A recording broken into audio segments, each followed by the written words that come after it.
Good afternoon, everyone. It's after 2. I'd like to start shortly. Please take your seats.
Good afternoon, everyone.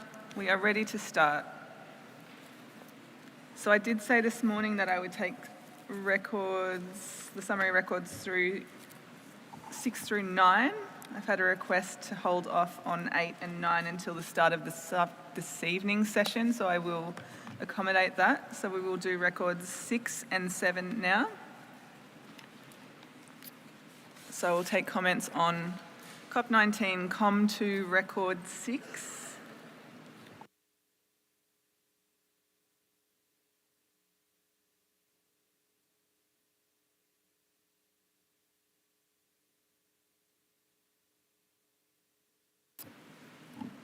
Don't see any comments on record 6, so we'll take it that we adopt record 6.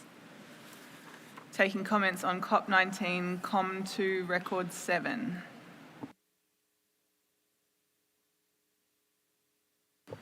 United States.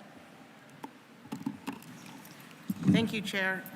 For agenda item 48, the definition of the term appropriate and acceptable destinations, for the draft decision directed at the Secretariat 19.AA, the draft decision should read, issue a notification to the parties within 1 year of the close of the 19th meeting of the Conference of the Parties, inviting feedback on experiences with using the guidance. And then the United States had documents and other information provided on the CITES webpage. And then continue the rest of the decision. Thank you, United States. Japan, you have the floor. Thank you, Madam Chair. I'm so sorry. Regarding item 66.3, 66.2.1, is it under the item 6? Sorry,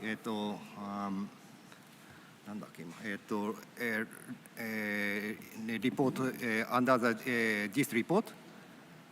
Sorry.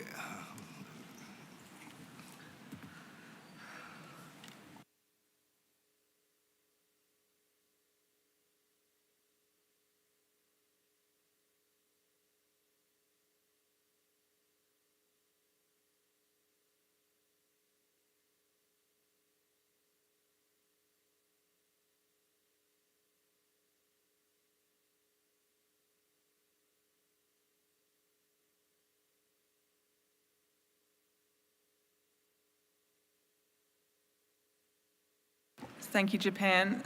66.2 is in record 8, which we will take at the start of this evening's session. So later today, we'll consider that. Vietnam, you have the floor. Thank you, Madam Chair. Vietnam would like to send our gratitude to the Standing Committee and the CITES Secretariat for drafting the comprehensive document 75 on rhinoceros. I'm sorry, Vietnam. We are on CoP19 Committee 2 Summary Record 7 at the moment. We are not. Okay. I'm not opening the floor again on the Rhino Doc 75 at this point. Thank you.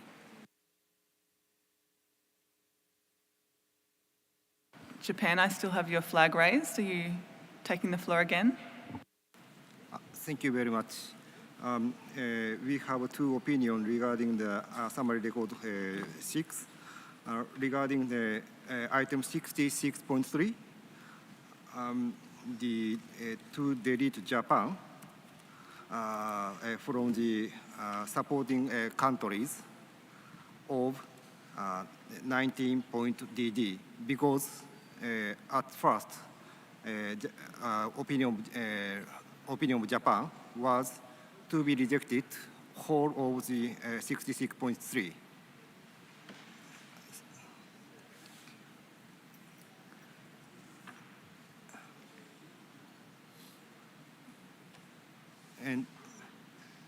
And the second opinion from Japan is regarding 66.2.1. We would like to insert the following sentences. Japan, I've just, in response to your earlier question, I've advised that 66.2.1 is in record 8, which is for tonight's consideration. So I'll ask you to hold that, please. Sorry.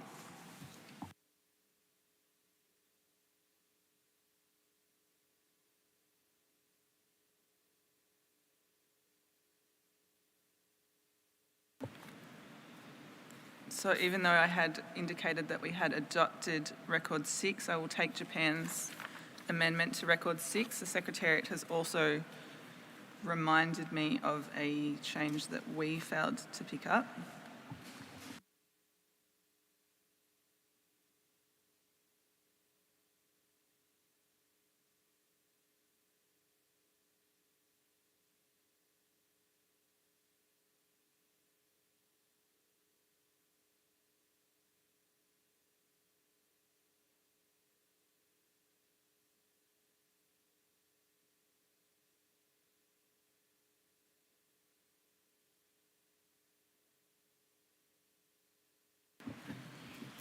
Thank you. The Secretariat's reminded me that the record doesn't reflect that we also agree to delete decisions 18.120. So this is 66.1. Agree to delete decisions 18.120, 121, 227, 182 and 183, which we noticed when we rechecked the video recording. So with that, I think that we adopt record 6. I'll take any other comments on record 7. I don't see any other comments on record 7, so we adopt record 7 based on our discussions.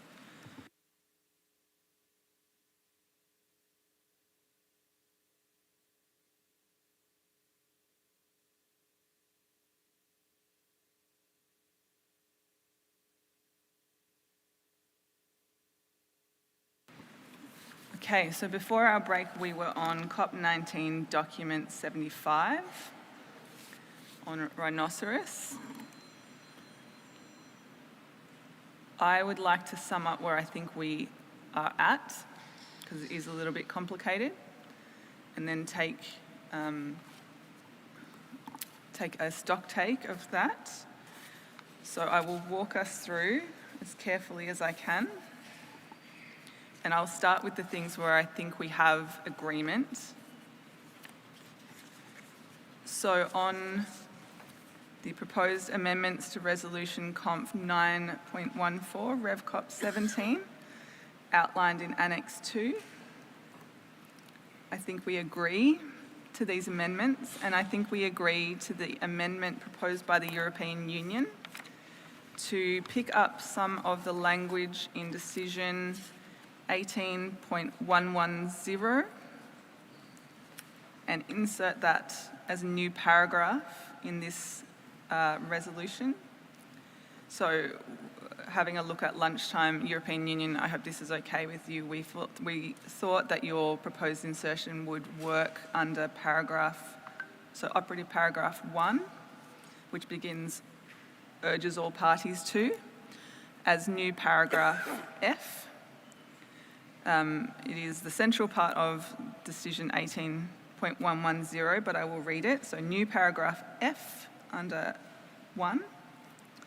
Continuously review trends associated with the illegal killing of rhinoceroses and illegal trade in rhinoceros specimens, and the measures and activities they are implementing to address these crimes to ensure that these measures and activities remain effective.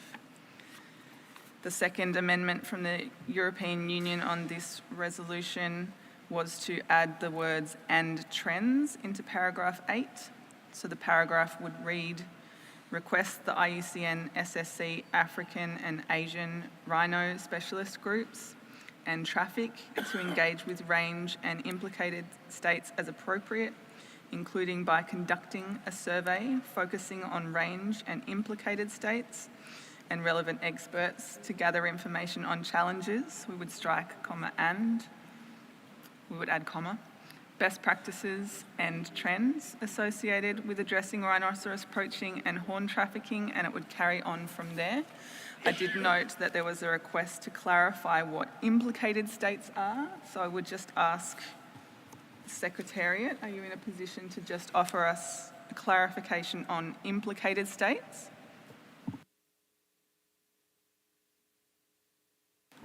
Thank you, Chair. The implicated states refers to states that are affected by illegal trade in rhino specimens.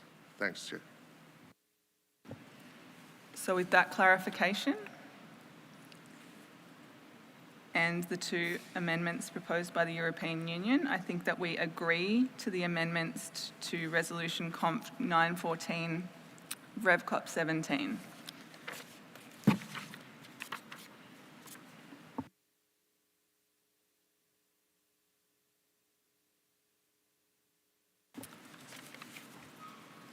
My conclusion that we agree to renew Decision 18.116 as contained in Annex 3.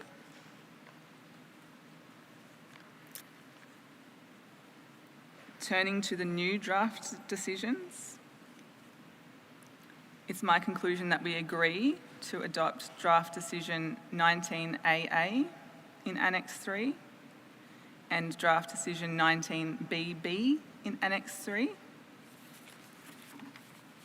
It's also my conclusion that we adopt Draft Decision 19FF with the amendment proposed by the United Kingdom. So I will read the amendment into the record. So 19FF, directed to the Secretariat. Subject to external funding, the Secretariat shall convene a follow-up rhinoceros enforcement task force meeting consisting of representatives. The insertion is of national enforcement agencies, including those involved in combating organised crime, and the decision would carry on from there with from parties. So it's my conclusion then, so that we're clear, 19AA, 19BB, 19GG as amended by the United Kingdom.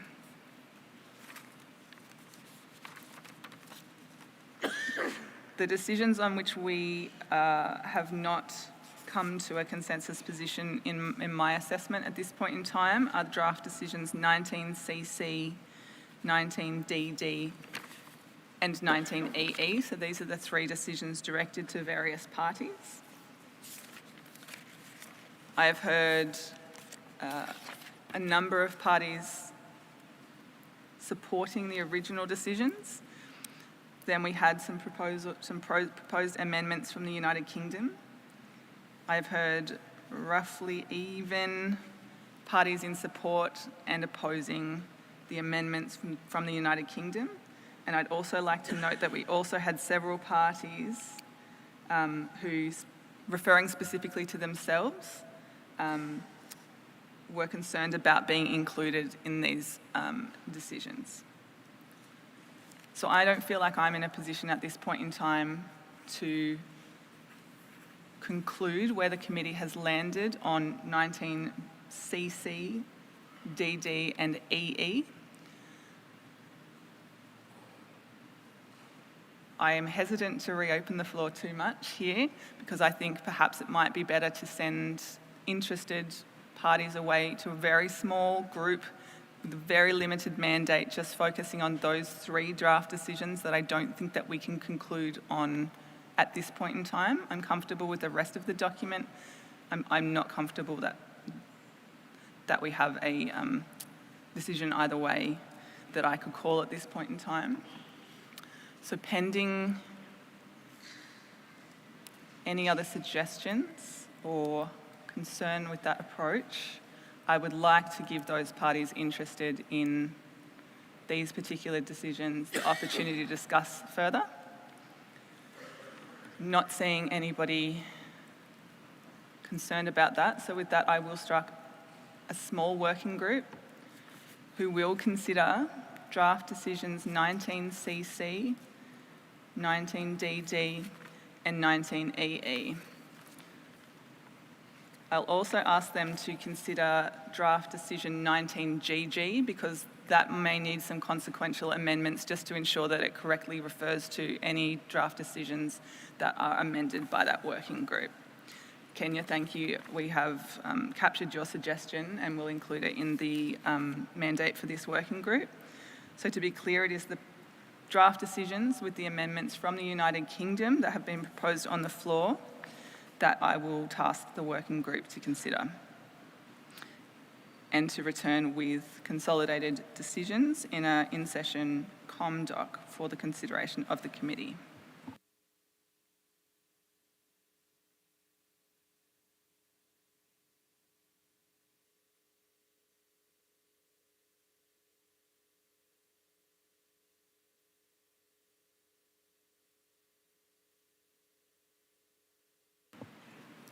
Zimbabwe, you're requesting the floor. Is it because you'd like to join the working group?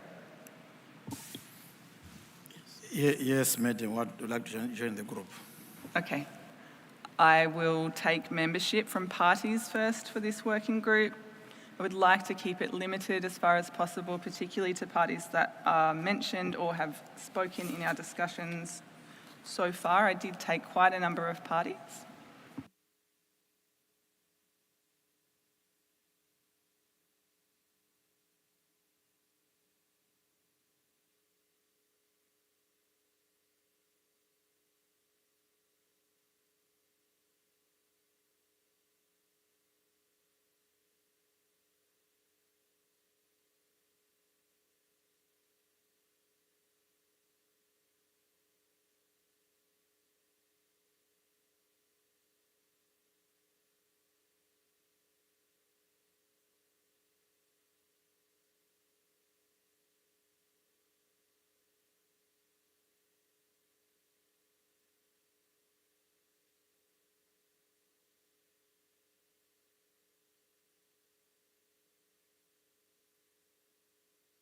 Okay, I'm going to close the party list for the working group. Oh.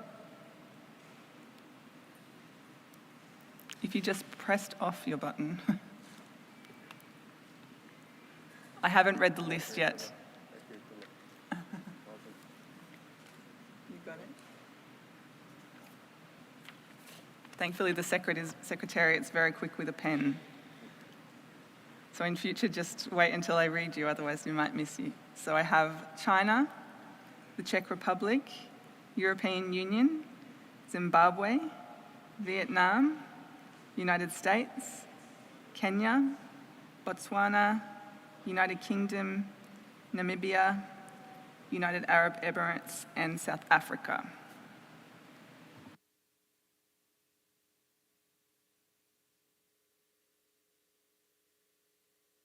can clear the party list. I will invite observers.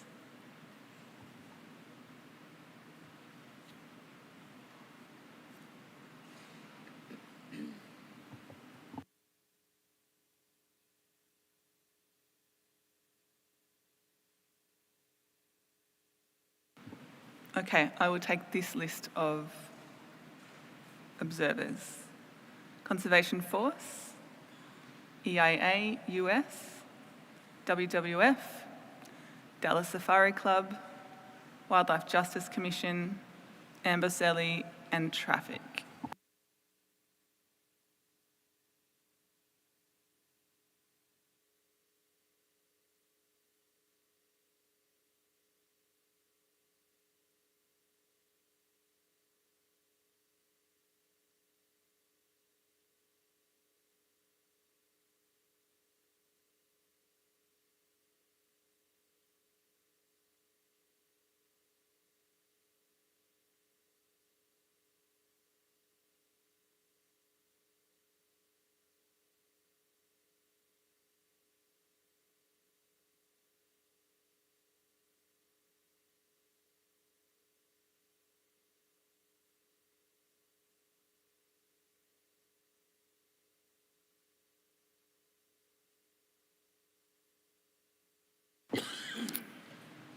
So I would like to see if we can find a chair for this working group so that they can get down to work quickly. I would like to ask the Czech Republic if they would be prepared to chair the working group.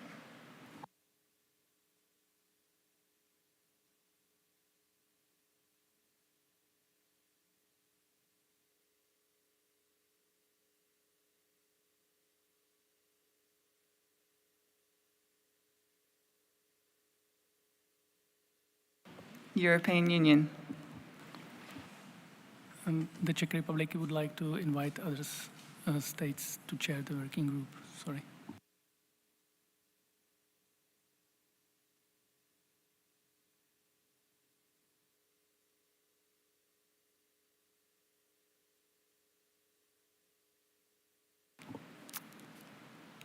So that I don't tie us up, I will let the working group find themselves a chair.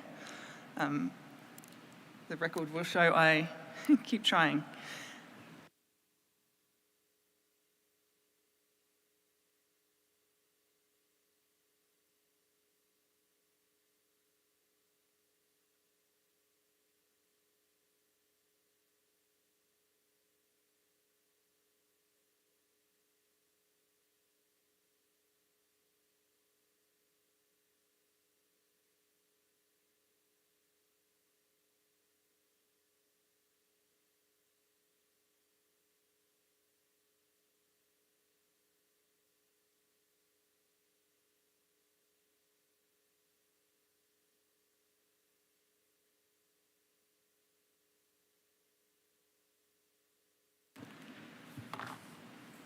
Conservation Force, you're asking for the floor? Yes, sorry, Madam, to intervene at this stage, but I just was thinking that on these species-related working groups, it would be good as a general principle if some range states could chair the group. It's just a suggestion. Sorry for that, Madam Chair. Thank you, Conservation Force.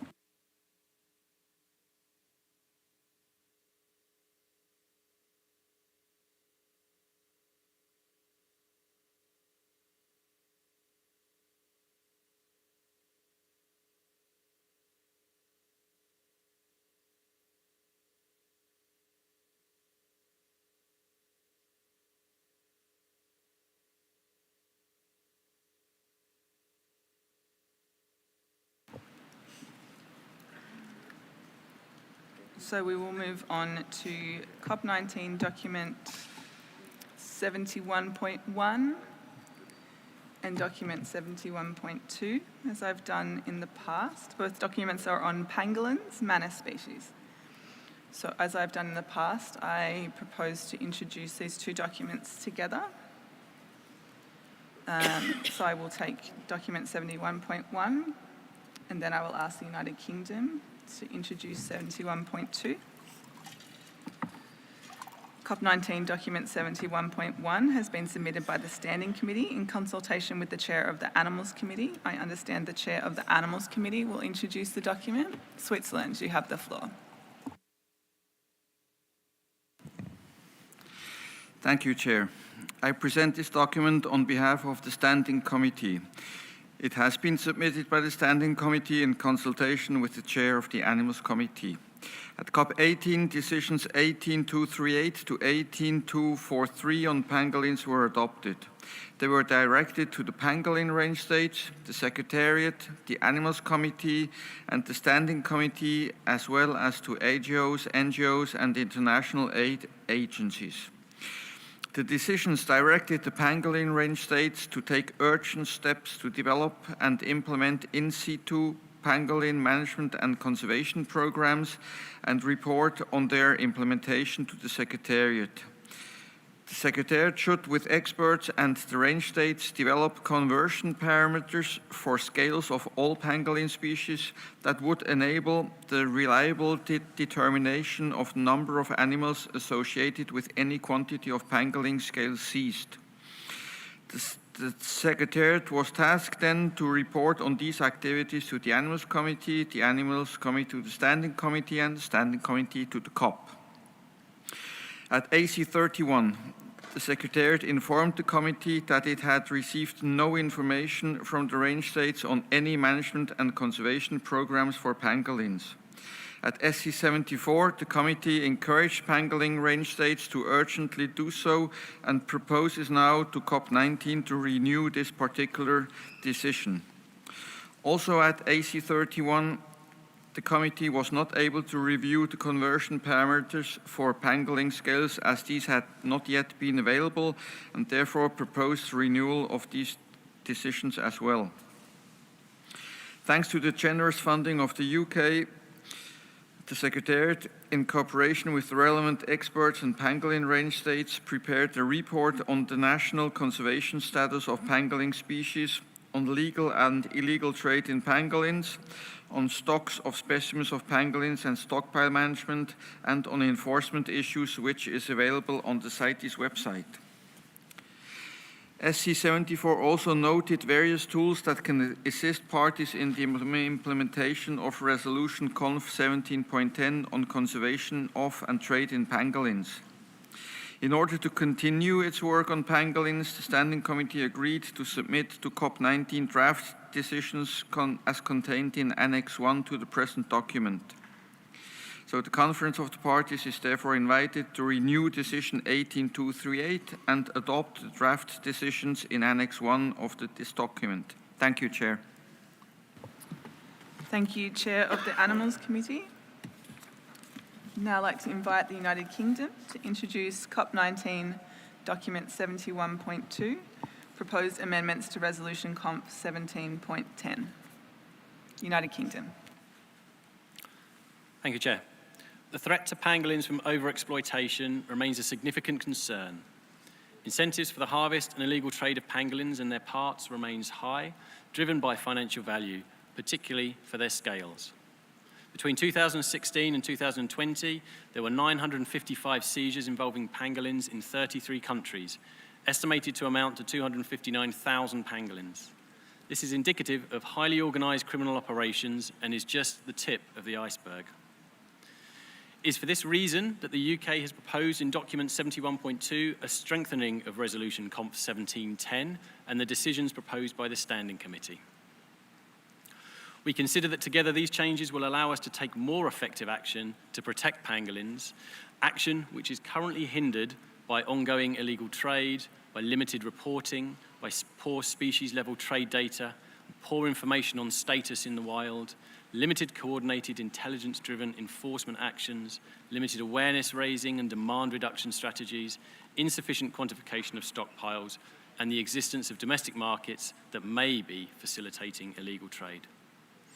We do note the Secretariat's comments on the proposed amendments to Res Conf 1710, paragraphs 1D, 3 and 4, which relate to reporting on the closure of domestic markets, stockpiles, and other information to help understand legal and illegal trade. And we do appreciate that this is an additional burden for both parties and the Secretariat. and we are prepared to discuss whether this information is or can be provided in a more streamlined or effective way. But we cannot escape the fact that pangolins remain the most trafficked mammal in the world, and improved reporting is essential in helping to address this. We know that legal domestic markets can provide a cover for illegal international trade, and poorly controlled stockpiles a potential source of illegal scales. So robust reporting will ensure we better understand the conservation implications of trade, of poaching, and of control and enforcement efforts. And we are conscious of the fact that the recent questionnaire circulated to parties by the Secretariat regarding stocks and stockpiles management did not yield a comprehensive return. It therefore remains unclear as to whether adequate systems and control measures are in place to keep records of stocks of pangolin products and ensure they are secure, as recommended in Resolution Conf 1710. In terms of specific amendments proposed by the Secretariat to Res Conf 1710, with the exception of the amendments proposed under paragraphs E and G in the body of document 71.1, our strong preference remains the adoption of the amendments proposed in the UK document 71.2. With regard to the proposed decisions, we would be content to accept the consolidated version proposed by the Secretariat in document 71.1, but with the addition of subparagraph 19GGC in document 71.2. Directing the Standing Committee to develop time-bound and measurable recommendations for parties that support addressing the illegal trade in pangolins. Thank you, Chair. Thank you, United Kingdom.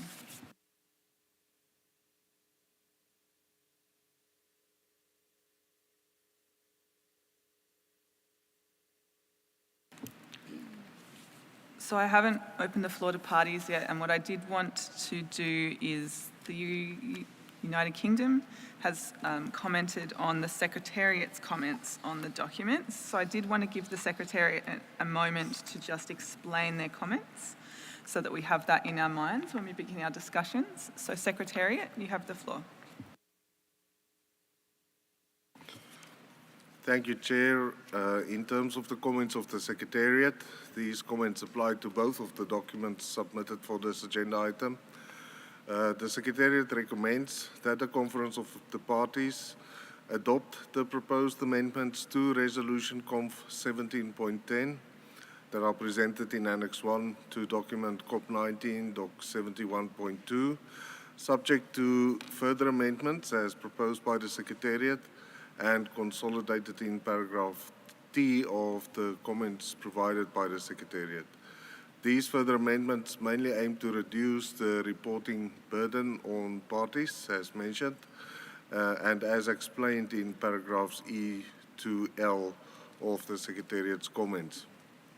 The Secretariat notes that the draft decisions proposed in the two documents partially overlap, and to facilitate the discussions on pangolins here at the present meeting, the Secretariat consolidated the draft decisions from the two documents and included its proposed changes. The Secretariat recommends that the Conference of the Parties retain decisions 18238 and 18239 and adopt draft decisions 19AA, 19BB, 19CC, 19DD, and 19FF as amended by the Secretariat and presented in paragraph U of the comments of the Secretariat. The Secretariat further recommends the deletion of decisions 18240, 18241, 18242, and 18243 on pangolins, since these have been implemented and where relevant, the aspects of these decisions have been incorporated in the draft decisions presented in paragraph U. Thank you, Chair.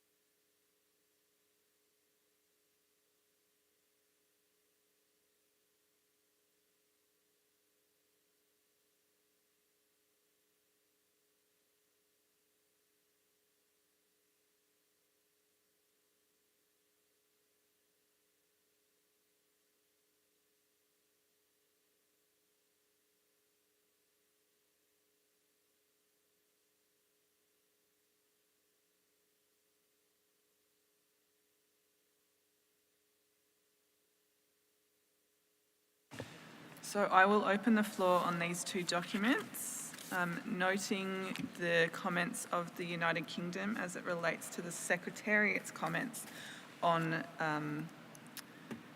their amended resolution Conf 1710, and on their comments on the draft decision. So I noted that they were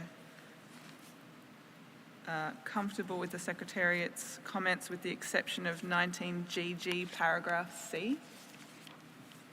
Looking at the UK to make sure I've got that correct, little c. Thank you. All right, so I will open the floor. I see the European Union, followed by Burkina Faso. Thank you very much, Madam Chair. I speak on behalf of the EU and its member states. We agree that the two documents 71.1 and 71.2 should be considered jointly as proposed by the Secretariat. At Standing Committee 74, it has been reported that pangolins continue to be significantly affected by illegal trade, and that due to the lack of up-to-date knowledge and data about pangolin abundance and population trends, determining the true impact of poaching and illegal trade remain a challenge. In particular, we consider it important to identify seized pangolin specimens at species level and report the seizures at species level in their annual illegal trade reports, as agreed at the Standing Committee 74. We believe that better species-level identification of seized specimens would clearly be a useful tool to enhance protection of certain pangolin populations subject to greater pressure by illegal trade. We would like to thank United Kingdom for their document, and we support the recommendations suggested. We welcome the proposed amendments to Resolution Conf 1710 on conservation of and trade in pangolins, such as ensure strict enforcement controls to address illegal trade in pangolins, close of domestic markets for commercial trade, to ensure enforcement units and personnel receive relevant and effective support in anti-poaching operations, or to remove references to parts and derivatives of pangolins from the official pharmacopoeia and include acceptable substitute products. We also support the recommendation to work with IQIC partners to promote increased capacity and training amongst the law enforcement community to tackle the serious nature and impact of illegal trade in pangolins, and to improve cooperation and multidisciplinary approach in the detection, investigation, and prosecution of crimes related to this species. We therefore support the consolidated set of proposed decisions as proposed by the Secretariat. Thank you, Madam Chair. Thank you. European Union, Burkina Faso.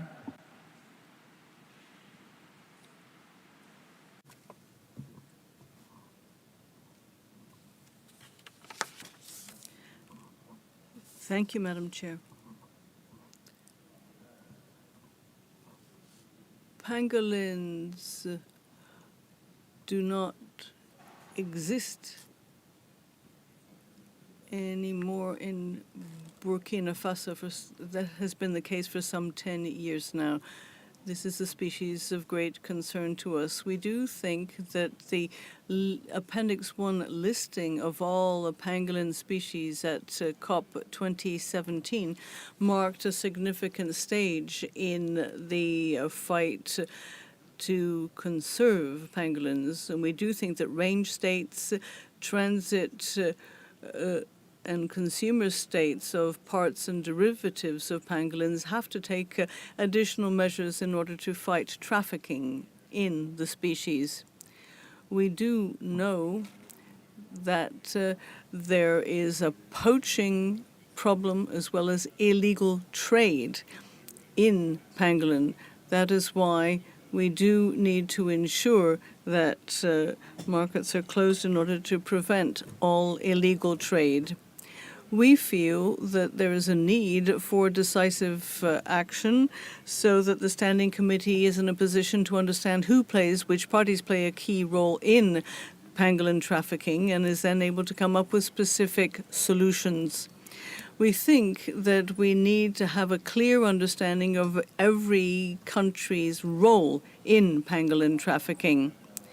We therefore do feel that the Secretariat recommendations in 71.2 and 71.1 should be taken on board, and we should accept some of the suggestions made. However, we do see that the amendments proposed in 71.1 in paragraph H and I, as we see it, might not be appropriate.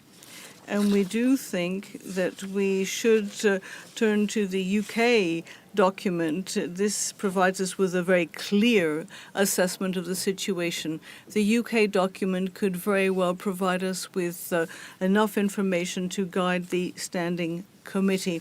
That is our point of view, given our particular view of this species. Thank you, Madam.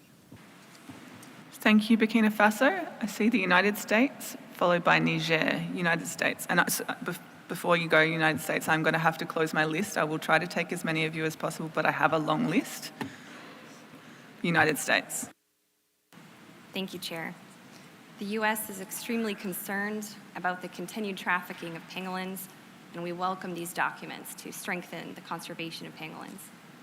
For document 71.2, the United States supports the draft decisions and the amendments to Resolution COP 17.10. For document 71.1, including the changes from the Secretariat, we are similar to the UK's comments and to Burkina Faso's in noting we understand the concern about the burden of reporting, yet we also recognize pangolin's status as the world's most trafficked mammal. Therefore, some reporting is appropriate and essential. Specifically, we support the Secretariat's changes to the draft decisions, with the one exception mentioned by the UK, and we do not support the Secretariat's changes made to the draft resolution for the reporting note that we mentioned. We do have one exception to that in Resolution Operative Paragraph 11A. We do support the Secretariat's change. We do support the Secretariat's change because it is reasonable to have the Secretariat report on pangolins at each conference of the parties rather than more frequently. We also support the renewal of Decision 18.238. Thank you, Chair. Thank you, United States. I see Niger, followed by Israel. Thank you, Madam Chair. Niger would like to thank the Secretariat for document 71.1, as well as we thank the UK document for their document as well. The proposed resolution to COP 1710 and the related decisions and resolution provide us with a way of fighting against the illegal trade in pangolins parts and their parts and derivatives. With respect to Annex 1, and we had a significant decision at COP17 on the listing of pangolins, and that was of significance for the conservation of the species. However, given the statistics we have on seizures, more needs to be done in order to ensure better implementation, protect stocks, close national pangolin markets as they contribute to illegal trade in pangolins. We also need to ask range states as well as transit and consumer states to report more frequently. This will enable us to ensure that the resolution and decisions are respected. We support these documents and would like to thank the United Kingdom for the leadership shown in this matter and for submitting 71 to two parties. We also would agree with the United Kingdom with respect to Secretariat recommendations, which ones are acceptable and which should be rejected. This in order to ensure that we maintain the most significant parts of our resolution and decisions. Thank you, Madam. Thank you, Niger. Israel, followed by India. Thank you, Chair. we firmly support the original UK version. The difference is essentially a matter of reporting. We appreciate the greater reporting requirements of the UK version will likely contribute to efforts to suppress illegal trade in our planet's most trafficked mammal. So, thus, we'll stick with the original UK version. Thank you. Thank you. Israel, India, you have the floor. Thank you, Madam Chair. India had reported on illegal poaching of trade of pangolins in its response to the questionnaire circulated by the Secretariat. We had highlighted that the major threat to pangolins in India is poaching for international trade, fueled by demand from outside the country.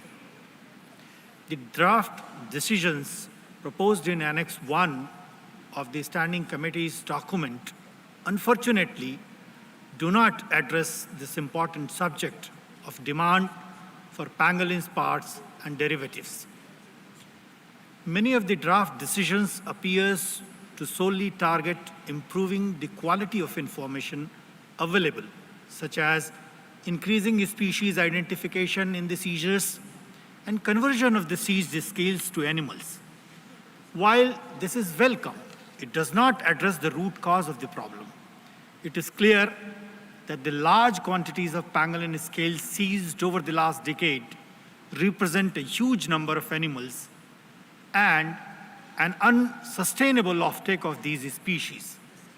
We therefore welcome and support many of the amendments to the Resolution 17.10 proposed by the United Kingdom in Annex 1 to its document, CoP19, Doc 17.2, particularly the amendments addressing demand of the pangolin products, closure of legal domestic markets contributing to illegal trade, and removal of the references to the pangolin products in the official's pharmacopoeia. However, we would caution against placing unrealistic reporting obligations on range states. Thank you, Madam Chair. Thank you, India.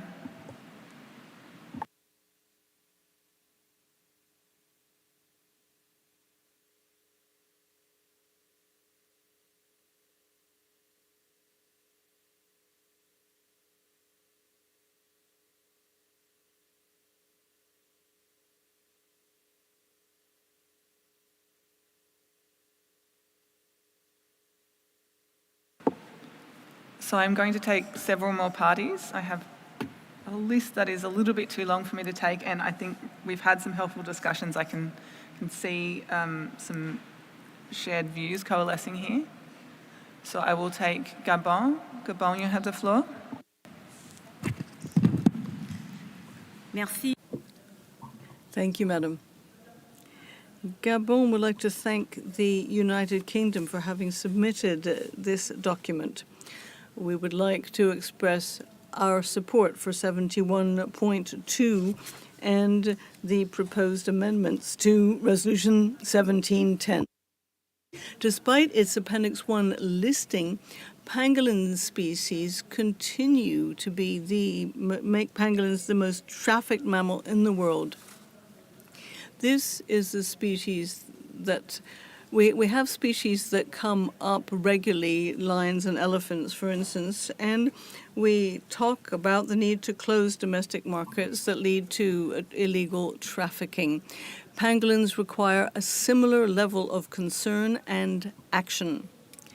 Therefore, the requirement to declare pangolin domestic markets and to have range, transit, and consumer parties report must be maintained.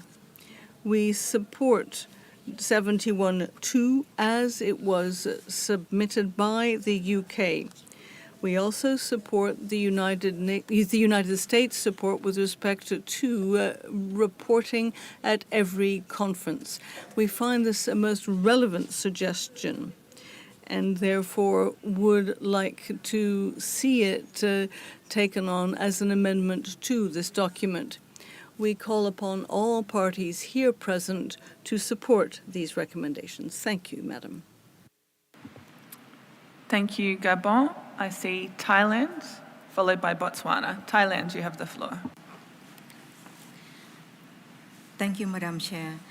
Thailand agrees to the comments made by Secretariat to consider the draft decisions that were consolidated from document 71.1 and 71.2 and amended by Secretariat as it is for consideration.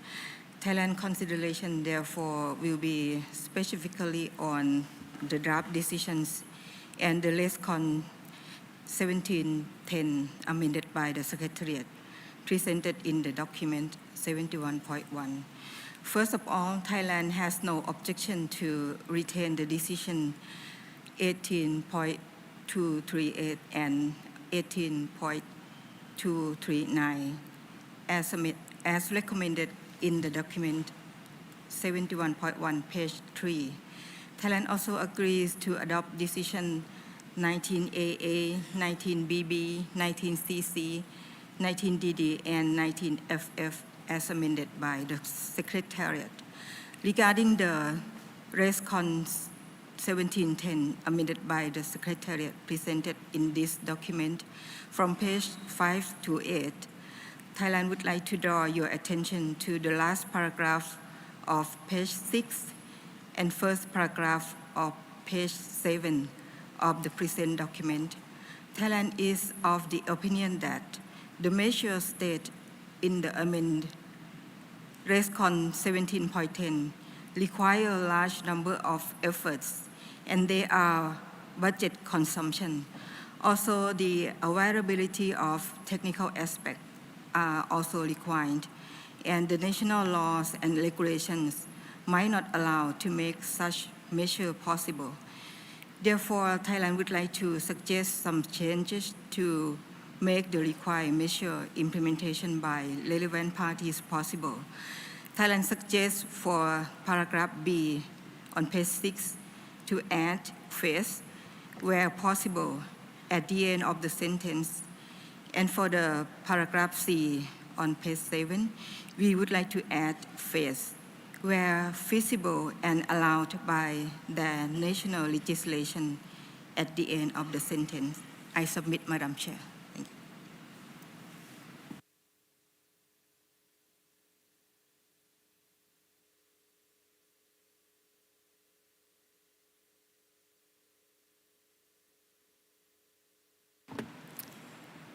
Thank you, Thailand. I will take, at this point in time, 2 more parties. So I will take Kenya, followed by China. Kenya, you have the floor. Thank you, Madam Chair. Madam Chair, in compliance with decision 18.238 and 18.239, Kenya is in the process of assessing and developing in-situ conservation and management plans for pangolins. It is also trying to address the illegal trade in pangolins through a multi-agency approach and national awareness program. Madam Chair, in this regard, we feel that adopting the full suite of recommendations contained in 71.22, which in our view also includes some recommendation in 71.1, they will be more appropriate to try and address the current threats to pangolin trade. We also want to support the amendments that has been proposed by the United Kingdom that provides for amendments to resolution 17.10, as that will also contribute towards the conservation and management of pangolins. I submit, Chair. Thank you, Kenya. And Botswana, I did say I would give you the floor, and then I skipped you accidentally. So Botswana, you have the floor. Thank you, Chair, for the floor. The listing of pangolins in Appendix 1 at COP 17 was an attempt at curbing trafficking. However, there's increasing trade, illegal trade demands, shows that range, transit, and consumer states need to do more to effectively address the many threats to pangolins, particularly illegal trade. Chair, the proposed revisions to ResConf 1710 and the pangolin text, as approved at the 17th Standing Committee, do seem to suggest that they could strengthen global efforts to improve conservation and management of pangolins, as well as address illegal trade. Botswana supports the Secretariat amendments to those resolutions. Thank you, Chair. Thank you, Botswana. And China, you have the floor. Thank you, Madam Chair. There are many ways to conserve and regulate trade of pangolins. China does not believe it is necessary to close all legal markets just for fear of stimulating illegal trade. Indeed, when well managed and controlled, we believe that domestic markets do not contribute to or stimulate illegal trade. On the contrary, they can take pressure off wide populations when well regulated. More importantly, we believe measures should focus on habitat protection and strengthen conservation efforts of wide populations. Madam Chair, the management and security of domestic stockpiles and control of domestic markets are clearly internal affairs beyond the legal mandate of CITES. Any action by CITES clearly infringe on national sovereignty and will not be entertained by China. China agrees with the views expressed by the Secretariat that the various proposed reporting requirements will place an additional burden on the parties and the Secretariat. Further, and more important, they exceed the reporting requirements contained in paragraph 7 of Article 8 of the Convention. Finally, Madam Chair, we are in general agreement with the Secretariat's comments with respect to the proposed inclusion of paragraph 1, little d, paragraph 3, and paragraph 4 of ResConf 1710. The suggested edits by the Secretariat are very pertinent, and we support these deletions. Thank you, Madam Chair. Thank you, China.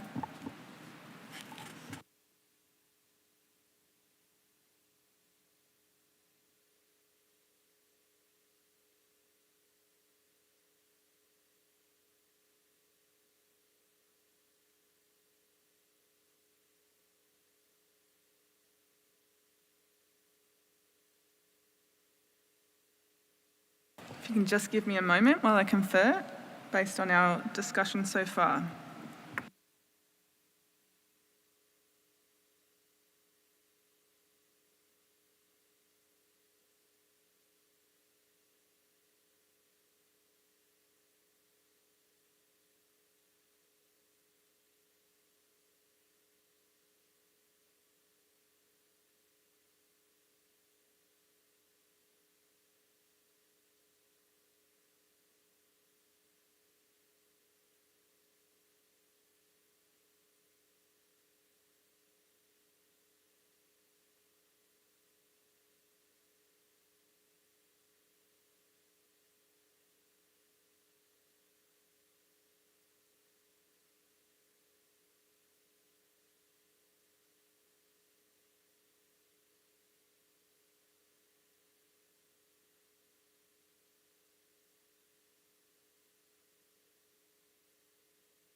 So I do want to take one or two observers before I wrap up. So technicians, if you could clear my party list. I always apologise for not being able to take all of you, but it is my responsibility to keep us moving.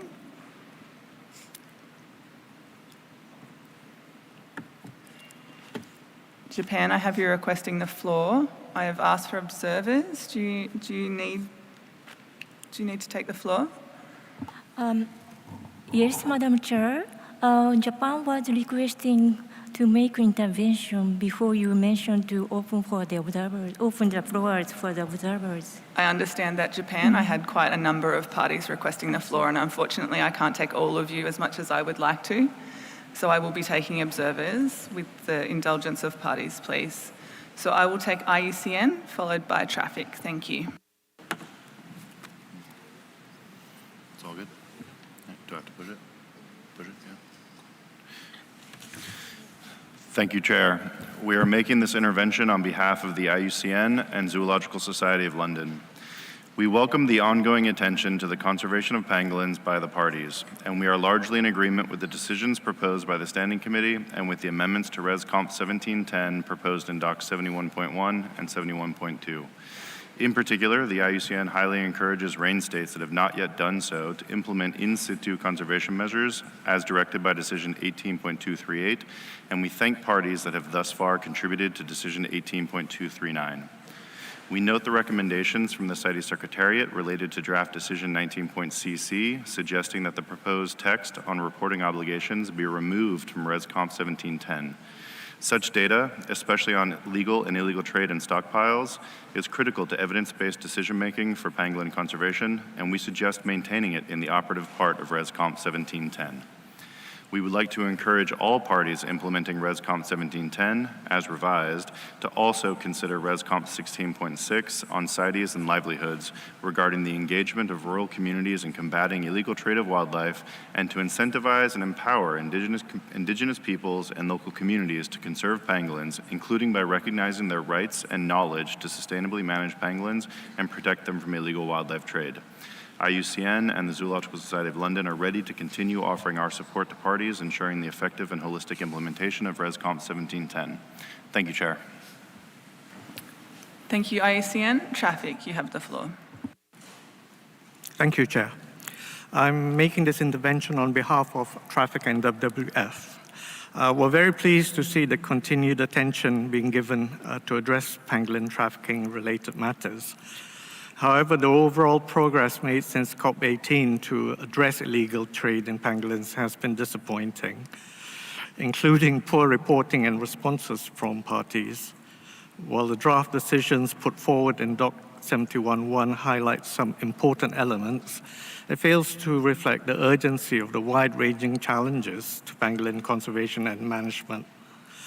We are pleased the draft decisions address specific priorities such as stockpile management, which is paramount given the hundreds of tons of pangolins and parts that have been confiscated in the recent decade. However, decisions focusing on identification materials and training alone are insufficient to reverse the decline from trade pressures which persist. For example, traffic analysis shows more than 300 tons of pangolins and their parts were seized just in Asia from 2015 to 2021, where close to 80% were scales, mostly from African species. We therefore warmly welcome Doc 17.2 as outlined by the UK, which we feel more fittingly emphasizes the urgency needed for parties and non-parties to effectively demonstrate meaningful action to address illegal pangolin trade. Given the poor reporting progress, we also hope to see improved systems or reporting mechanisms to encourage more and timely and complete reporting by parties. Thank you, Chair. Thank you, Traffic. For my final observer, I'm again sorry I can't take you all. IWMC, thank you. Thank you, Madam Chair. This is just a very brief intervention to remind parties that stockpile issues are also a matter of national enforcement and therefore outside the scope of CITES. Thank you. Thank you, IWMC.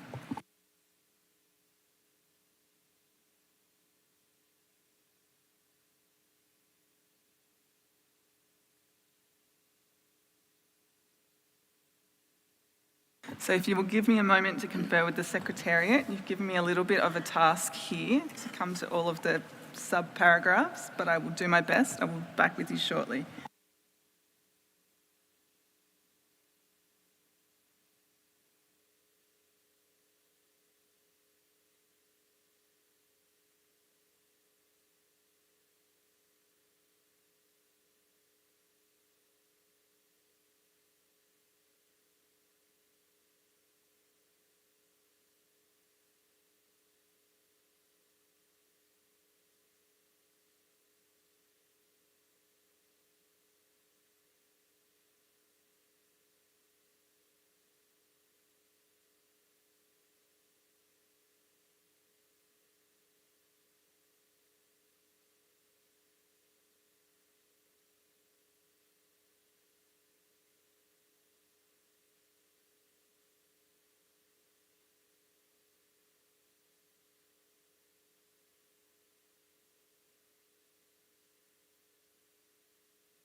Okay, I'm going to attempt this.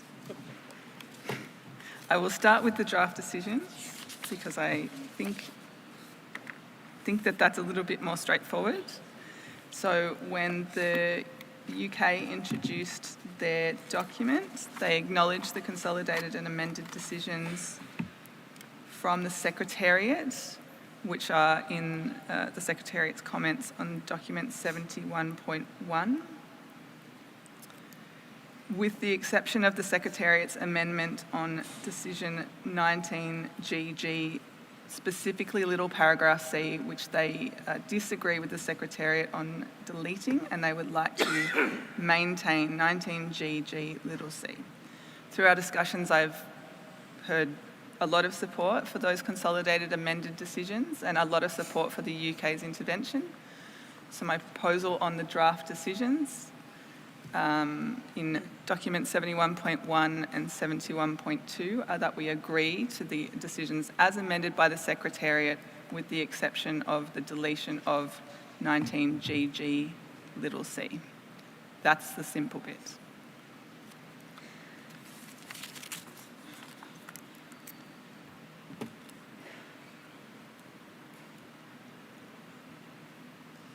Turning to the amendments to the draft amendments to the resolution 1710 presented by the United Kingdom in 71.2. I've heard mostly support for the UK's amendments and mostly disagreement with the Secretariat's amendments, though some disagreement on that. I have heard a few small additional amendments on top of the amendments proposed by the United Kingdom that I will run through now. So, and I'm looking at document 71.2. So on paragraph 1B, we had a proposal by Thailand to add at the end of the paragraph where possible. And similarly to paragraph C, at the end of the paragraph, where possible and allowed by national legislation, which I think that we can accept. We had paragraph 11 that the US proposed to adopt the recommendation of the Secretariat, the amendments proposed by the Secretariat to paragraph 11A. Did not hear any opposition to that. I heard in the UK's opening intervention on document 71.2 that they can accept the Secretariat's amendments to paragraph 1 little e and 1 little g. I think I got that right, United Kingdom, thank you. And so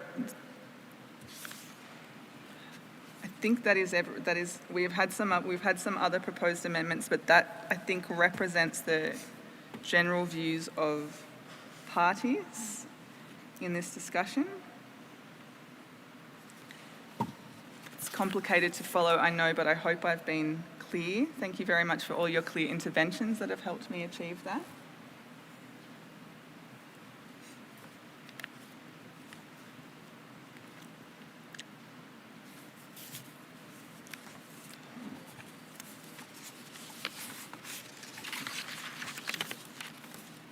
And just turning back to document 71.1, there is also a recommendation from the Secretariat to delete decisions 18.240, 18.241, 18.242 and 18.243 as they are either implemented or incorporated into the new decisions. I have one observer requesting the floor, but that's the conclusion I have made based on our discussions today. China, you have the floor. Thank you, Madam Chair. Since there are still some parties fail to make their intervention on this issue, and we do find the recommendations by the Secretariat, they have a lot of merit on it, and so we would like to suggest that is it possible to open a working group to let more parties express their opinions on this issue, especially there are many complicated amendments in this resolution. Thank you, Madam Chair. Thank you, China.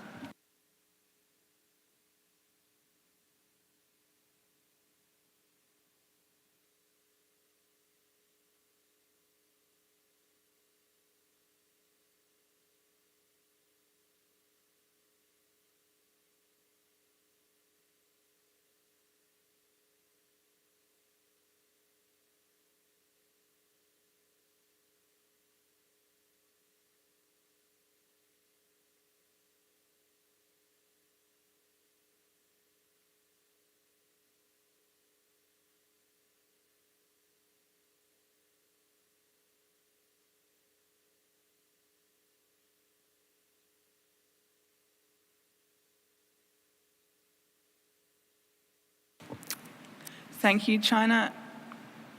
I had hoped that we would not need to get to a working group because I think we have had some discussion here. I didn't see anyone else calling for a working group. I understand that it is complicated, but I think we have done a very good job this afternoon of being clear about what we're referring to, and I hope I have summed up our discussions. So unless there is other disagreement. Japan, you have the floor. Thank you, Madam Chair. But I agree what China mentioned, that there were parties who wanted to make interventions. And if you justify that many parties supported the document 71.2, but it's not so clear because there are some parties who were unable to make interventions. So I'd like to seek for your permission to make interventions for those parties who couldn't make intervention although they requested. Thank you. Thank you, Japan.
So I would like to offer a compromise. I think this might address party concerns.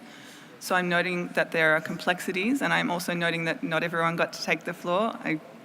I've said it several times, and I appreciate everyone wanting to take the floor, but we cannot have everyone take the floor on every single item. What we propose to do is compile an in-session document, a COM document, with the amendments that I've summed up here. Just on the amendments that I've summed up on the resolution, I think we can accept my summary on the draft decisions. So I would like to propose that as a way forward so we can move on. We'll propose a ComDoc, which hopefully will be available tomorrow, with the amendments that we can then reflect upon once we're prepared to take that.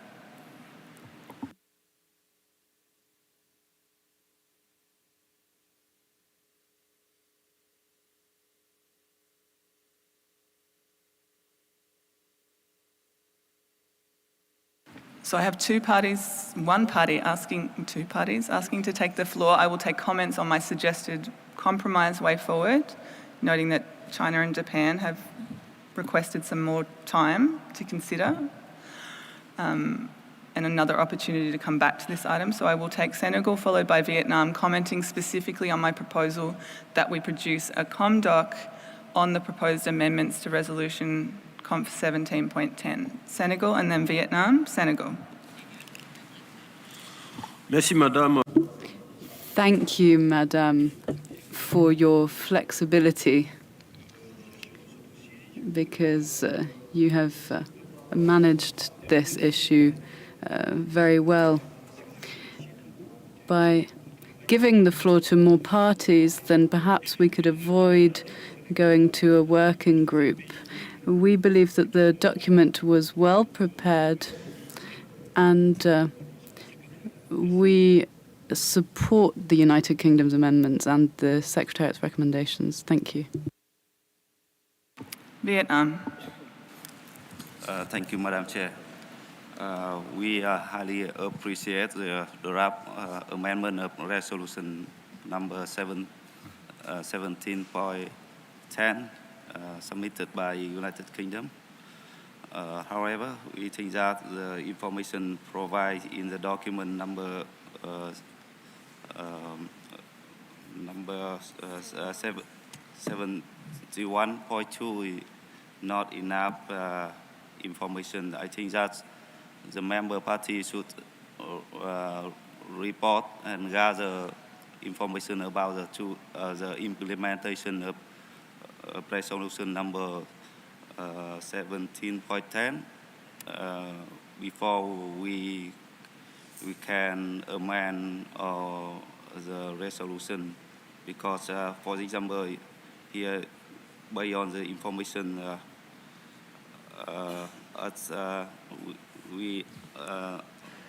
at the document number 71.2 that identify Vietnam and some other countries. I'm sorry to interrupt Vietnam. I was happy to give you some time, but I did invite comments on the proposed way forward rather than on the document at this point in time, because I've offered a way forward which will give parties another opportunity to look at the status of our discussions at this point in time, and we will discuss it again.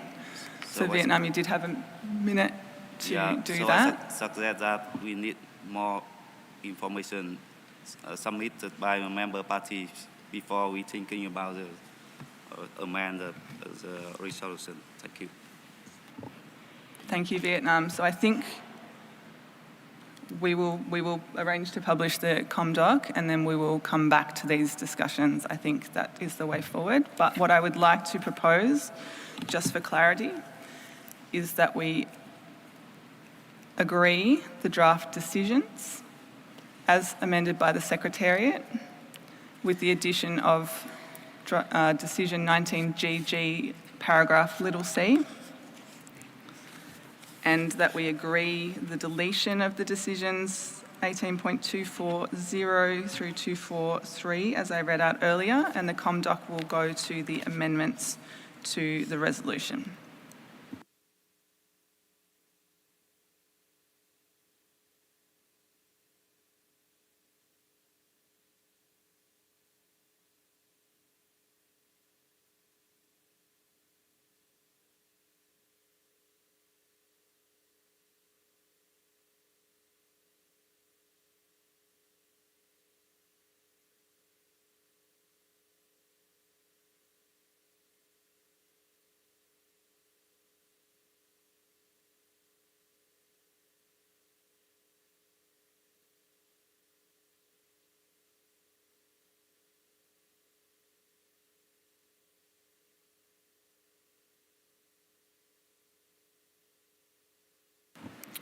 So I would like to move on to document 73. We have two documents on jaguars to discuss this afternoon. So we have 73.1, report of the Standing Committee, and then we have 73.2, proposed amendments to the draft decisions on jaguars agreed at SC 74. Again, I would like to take these two documents together. There are some significant similarities. So I will have the Chair of the Standing Committee introduce document 73.1, and then I will turn to one of Costa Rica, El Salvador, Mexico, or Peru. I hope you are organised as to whom, to introduce document 73.2. So on 73.1, I'd like to invite the Chair of the Standing Committee to introduce the document. Canada, you have the floor. Thank you, Chair. So CoP19 Doc 73.1 was submitted by the Standing Committee and reports on activities related to decisions 18.251 to 18.253 on jaguars. During the 74th meeting of the Standing Committee, the Secretariat informed the committee that the study on illegal trade in jaguars was finalized and available as Annex 2 to a document submitted to the committee. The study was financed by Switzerland. So the Standing Committee considered the study on illegal trade in jaguars, as well as the Secretariat's report and recommendations at its 74th meeting. It noted the main findings and conclusions of the study and agreed to submit draft decisions on jaguars, which are contained in Annex 1 to the present document. The Conference of the Parties is thus invited to adopt the draft decisions on jaguars in Annex 1 of the document. And I will also draw attention that this concludes and is meant to replace decisions 18.251 to 18.253. Thank you, Chair. Thank you, Chair of the Standing Committee. Moving to document 73.2, Costa Rica, El Salvador, Mexico, or Peru? Costa Rica, you have the floor. Muchas gracias. Thank you, Madam Chair. Costa Rica is taking the floor on behalf of Argentina, Guatemala, Cuba, Colombia, Ecuador, Peru, Uruguay, Venezuela, Honduras, Belize, Panama, the Dominican Republic, El Salvador, Paraguay, Brazil, Bolivia, Chile, and Mexico. We are countries that are committed to conservation. The recovery of our woods has been vital to ensure the future of jaguars and its connectedness throughout our territories. We seek to protect jaguars from all threats, including illegal trade in jaguars, their parts, and derivatives. This is because of the significance of jaguars for our ecosystems as well as our cultures. We have promoted the conservation of the species and have also made it an emblematic species in the Americas. And this is a matter that we have brought to the attention of the highest tribunals of the MEAs, including SMS, CITES, and others. We have tried to make international organizations, civil society, and societies that coexist with this species. We have united forces to protect it. And this is shown in the number of achievements of recent years, including the 2020 Jaguar document, the recognition of jaguars in the Lima Declaration of 2019, the listing in the CMS of jaguars, and of course CITES work, its secretariat, its standing committee, and its parties who have all worked to try to understand the illegal trade in jaguars in our territory through the work of the secretariat and decisions 18 251 to 253, as well as the draft decisions before us today in order to define our joint response to this threat. We recognize illegal trade as a very serious threat to jaguars, and that is why the countries listed do agree the recommendations made in 19AA and directed to the Secretariat 19BB, this in the annex of 73.1. We are seeking, among other things, to have capacity building to detect and monitor and eliminate illegal trade in jaguars. We also hope to ensure that we have habitat protection as well as corridors, and we also want to ensure regional cooperation. We would invite other jaguar range states to join us and to ensure that we can all work together to achieve our goals. We would appeal for support to 19AA, BB, CC, DD, directed to the Secretariat, the Standing Committee, as the amendments in and the Annex to 73.2 presented by Costa Rica, El Salvador, Mexico, and Peru. With respect to the integration of all of the efforts made to protect the jaguars by having a range state meeting, we hope to have the opportunity to evaluate proposals that will allow us to monitor trade in jaguar as well as other threats to their survival. And we also want to have an intergovernmental platform in order to work towards the continental protection of jaguars. We also would support the Secretariat's proposed amendment to 19 PEP and EE, and we also would support an intersessional working group that can evaluate a resolution on workshops as well as a special workshop, this in 19 PP. Such a resolution would help us with our long-term aim of having a system for monitoring the situation of jaguars, but it would also allow for intergovernmental agreements for species conservation. It would extend the geographical range as well as CITES, CMS, and the 2030 jaguar route, as well as other regional and national initiatives for jaguars.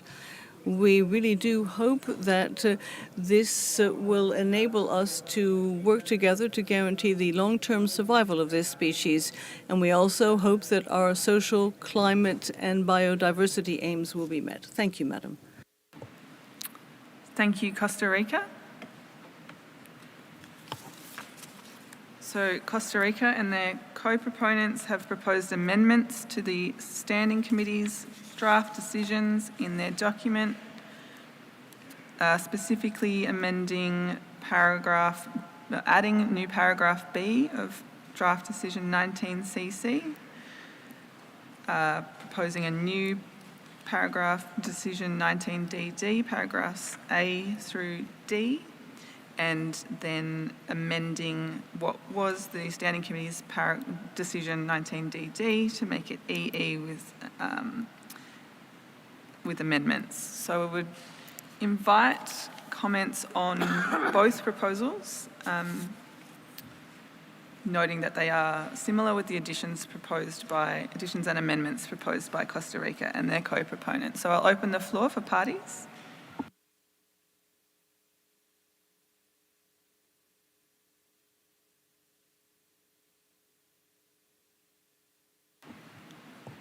I see Suriname, followed by Bolivia. Suriname, you have the floor.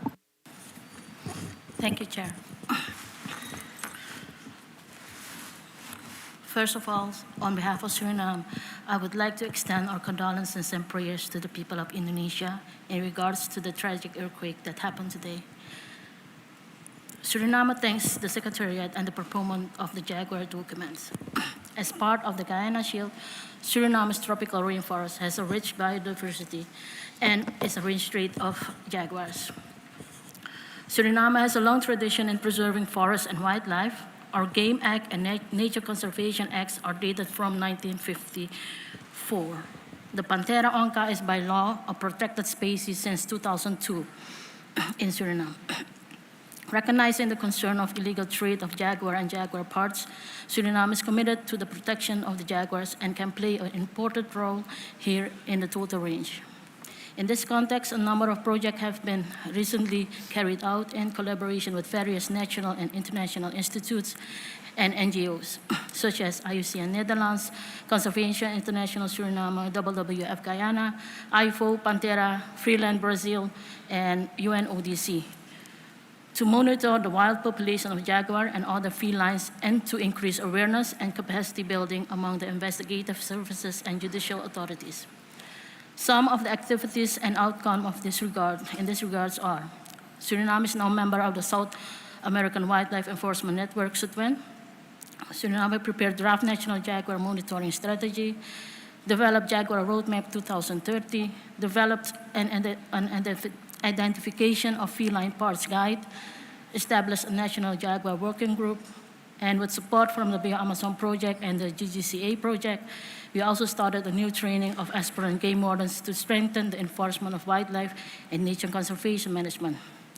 Within the Amazon Sustainable Landscape Project, ASL2, support is also given for the conservation of jaguars in Suriname. In that order, Suriname supports the proposal of Costa Rica and co-proponent and the recommendation of the Secretariat to draft decision on jaguars agreed as SE 74, CoP19 Doc 73.2. Thank you, Chair. Thank you, Suriname. Bolivia, you have the floor.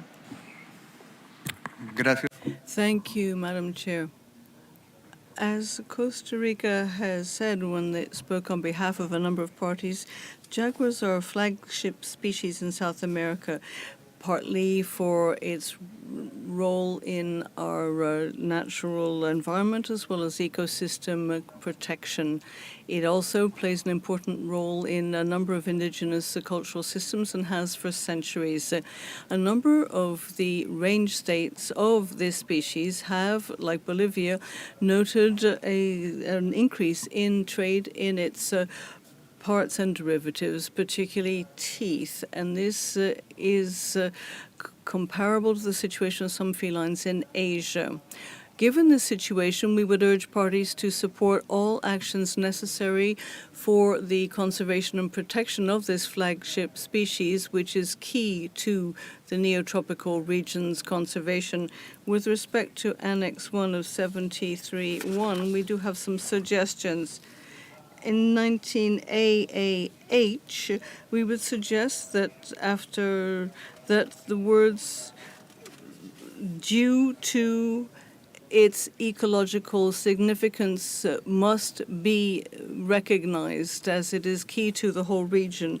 Then 19BB para B, we have to make it clear what the long-term system is. So we think we should have a quantitative criterion here. At the end of this paragraph, we would suggest that we maintain what we have in the underlined part of the Secretariat's contribution, which refers to including the participation of local communities in the monitoring and in gender mainstreaming.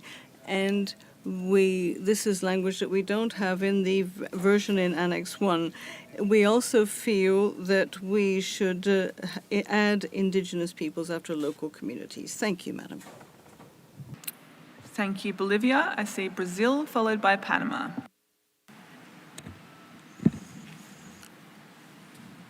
Thank you, Madam Chair. Brazil thanks the Standing Committee for preparing document 73.1. We also thank Costa Rica, El Salvador, Mexico, and Peru for submitting document 73.2. We would like to echo the words pronounced by Costa Rica. Brazil is the country with the largest population of jaguars, or onça pintada, as we call these animals. Its state estimated that around 55,000 jaguars exist in the Brazilian territory. Although available data indicates that illegal trade in jaguar parts is not significant in Brazil, it's beyond question that international trade of parts and living animals is one of the greatest drivers of poaching. Therefore, the enforcement of CITES provisions in these cases is essential to help us in the efforts to combat poachers and consequently to make progress toward the conservation of the species, which currently is classified as vulnerable in national level. Brazil is implementing the first cycle of the National Action Plan for Conservation of Big Cats, which aims to reduce the vulnerability of the onça pintada as well the onça parda in 5 years. Cooperation with other range states is also a priority for Brazil, and we are fully committed to the implementation of the Jaguar 2030 roadmap. The proposed meeting of Jaguar range states will certainly be an excellent opportunity for us to share experiences and to identify possibilities of cooperations, joint actions, and resource mobilization in jaguar conservation. As we stated at the 740 meeting of the Standing Committee, with the support of donor countries and from the Secretariat, Brazil will be honored to host the meeting. Brazil, therefore, supports the adoption of the draft decisions proposed in document 73.1 with the amendments proposed in document 73.2. Thank you, Madam Chair. Thank you, Brazil. And Panama, you have the floor. Thank you, Madam. Panama has some of the best habitats of this region for jaguars, which is indeed one of the phlegmatic and iconic species of our tropical woods. We have a lot of scientific work going on, and we have various kinds of outreach programs involving the government, NGOs, the civil society, and international organizations. We have experience and the technical basis to support programs aimed at jaguars and other large mammals throughout Panama and its as a range state.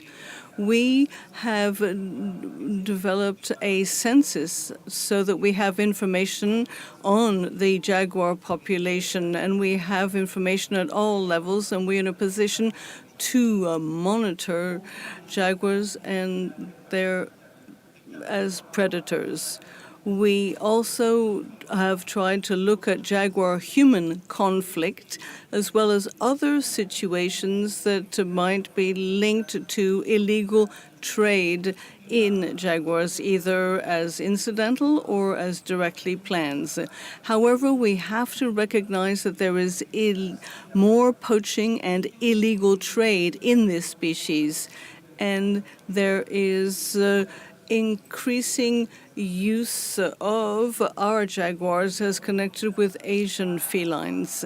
We have before us an opportunity to move forward to have a more integrated approach to protect our jaguars, and we would urge parties to agree that the decisions in 73.2 with amendments proposed by the Secretariat so that we can control illegal trade and do something to suppress demand, because demand for their parts and derivatives are a threat to our wildlife.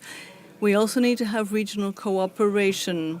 We should also bear in mind that Central America has its own particular features, as it's a smaller territory than South America, and we do have critical regions that we really need to pay attention to. Jaguars have a significance to us culturally as well as ecologically.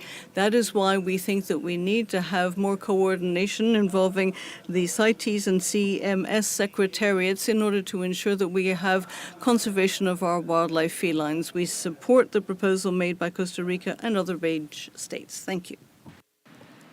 Thank you, Panama. United States. Thank you, Madam Chair.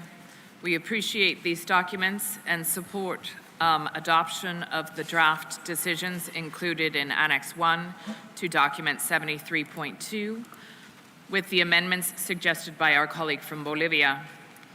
We do have one question that we think warrants some additional discussion, and it relates to an issue that the Secretariat has raised in its comments concerning the instruction for the Standing Committee to develop a program of work to guide implementation of these decisions. It's found in paragraph A of draft decision 19.dd. And we note that the Secretariat in its comments has indicated that it's unclear how that program of work could facilitate the implementation of these draft decisions. And we would welcome some clarification, perhaps from the proponents, on what they are seeking here, so that we can craft a clear instruction to the Standing Committee to help ensure that this work is carried forward. Thank you, Madam Chair. Thank you, United States. The United States was the last party seeking to take the floor, so I wonder if we can take the US's question here, Costa Rica or any of the other proponents who wish to respond to the question from the United States, which I understand picks up on the Secretariat's comment on draft decision 19DD paragraph little a. I'll give you the floor if you would like.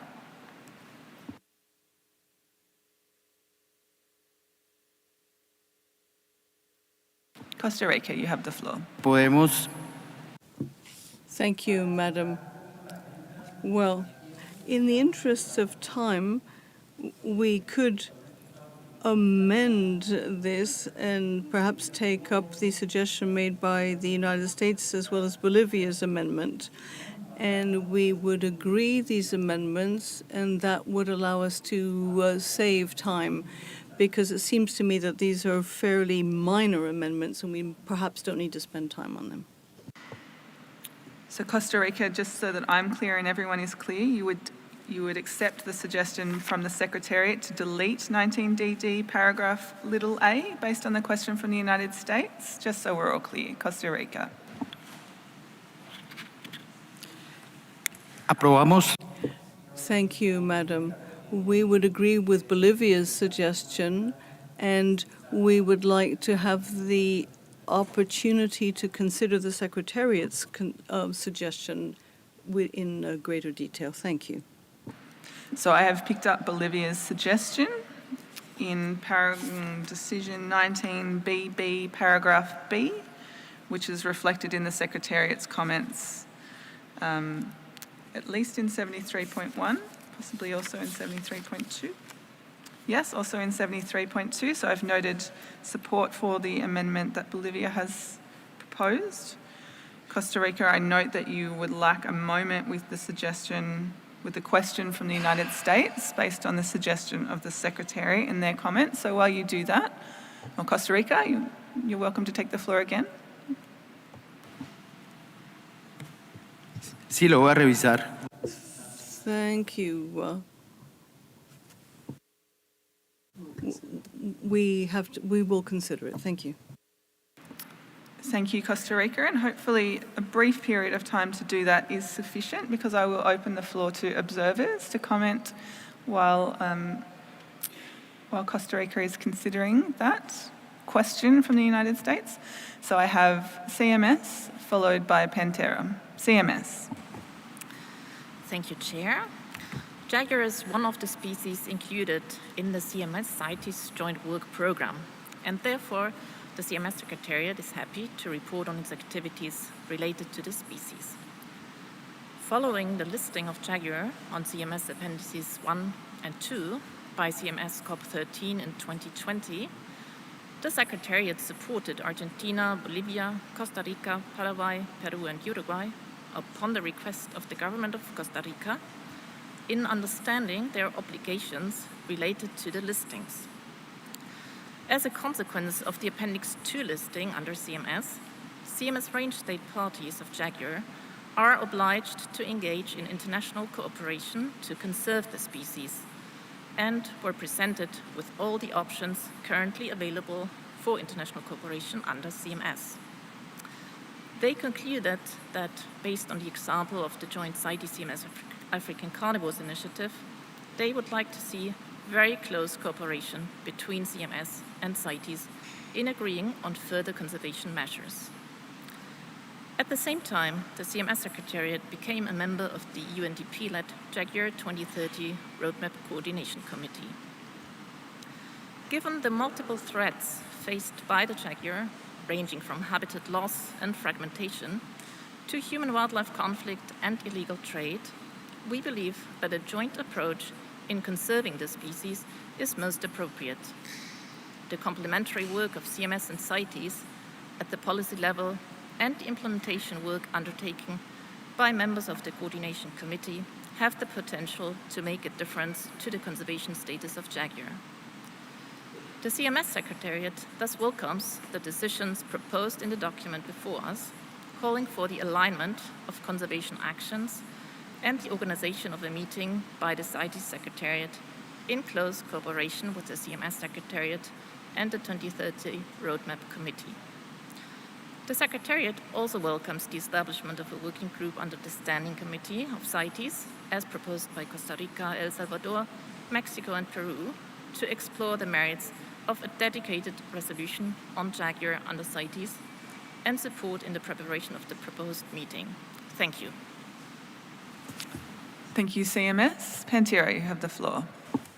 Thank you, Chair. This statement is on behalf of the Jaguar 2030 Roadmap Coordination Committee members, which include Costa Rica, UNDP, UNEP, UNODC, Panthera, WCS, and WWF. The CITES and CMS Secretariats are also represented on the committee. We appreciate the interventions by Bolivia, Brazil, Costa Rica, Panama, Suriname, and the United States, and we thank Brazil for their generous offer to host a range state meeting next year. The Jaguar 2030 Committee commends the progress made since COP18 on decisions 18.251 to 18.253 and the collaborative effort to complete the study on illegal trade in jaguars. In light of the findings, we support adoption of the draft decisions as amended by the Secretariat in COP19 Doc 73.2, paragraph H, and their call for parties to urgently implement measures to eliminate jaguar poaching and trafficking, including online trade. We welcome the proposal in COP19 Doc 73.2 for an intersessional standing committee working group to discuss a resolution on jaguars. We agree that this group should consider the outcomes of the range state meeting to be held next year in Brazil, where the parties will explore their options for an intergovernmental platform on jaguar conservation, among other priorities. The committee stands ready to support range states in developing a robust, financially sustainable program of work to implement the Jaguar 2030 roadmap in alignment with their commitments under CITES, CMS, and other MEAs. As an umbrella species, jaguars are measurable indicators of biodiversity. Their recovery can help tell the story of and gain lasting support for Latin America's ambitious sustainable development agenda. In addition, the jaguar is a powerful cultural symbol for the peoples across its range. We urge parties at this, the COP of the Americas, to support all necessary actions to benefit the conservation of this emblematic and ecologically important species. Thank you, Chair. Thank you, Panthera. I did want to come back to Costa Rica to see if that was enough time to reflect upon the question from the United States, because I think otherwise we're ready to sum up. Costa Rica, are you in a position to comment?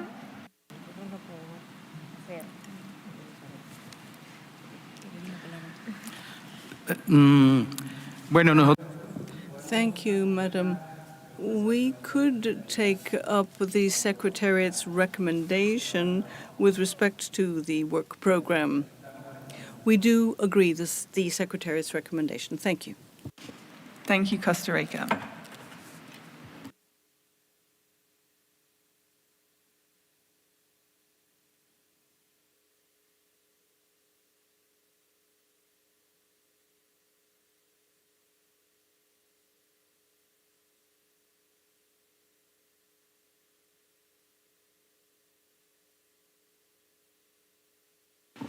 Thank you, everyone. So in summing up, I think that the committee agrees to the draft decisions as outlined in COP19 document 73.2, Annex 1,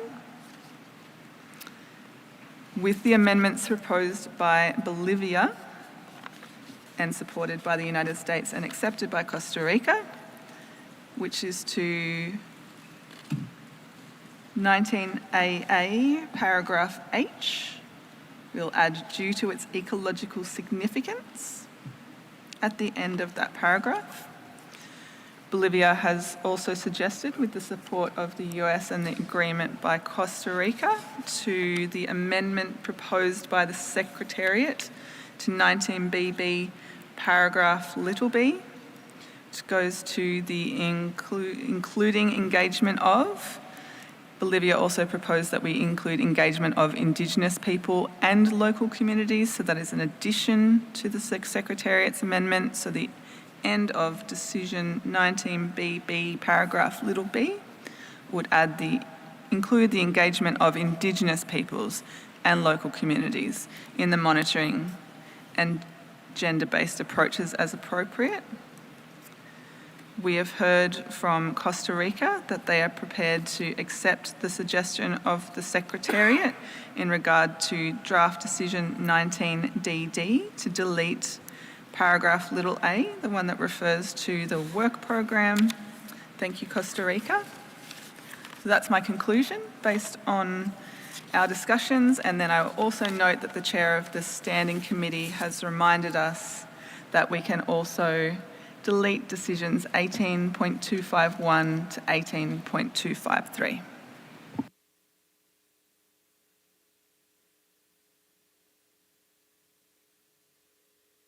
So with that, I think we agree on those points.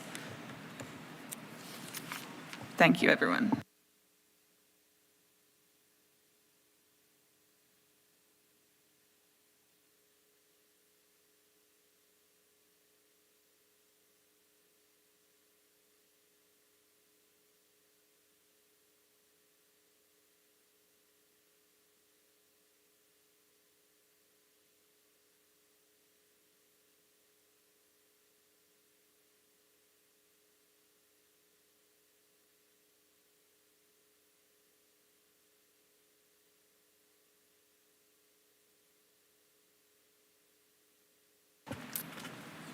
So we will move on to our next item for consideration. It's item 69 on seahorses, hippocampus species. Again, we have two documents, and I would like to take them together. So I will have, so the first document, 69.1, is the report of the Standing Committee. And the second document, 69.2, next steps towards successful implementation of Appendix 2 listing of seahorses. I will have one of the proponents introduce that document. I anticipate that you are organised, so we will turn first to 69.1, report of the Standing Committee. This document has been submitted by the Standing Committee, and I'd like to invite the chair of the Standing Committee to introduce it. Canada, you have the floor. Thank you, Chair. So I'm referring to CoP19, Doc 69.1, where the Standing Committee reports on decisions 18.228 to 18.233 on seahorses.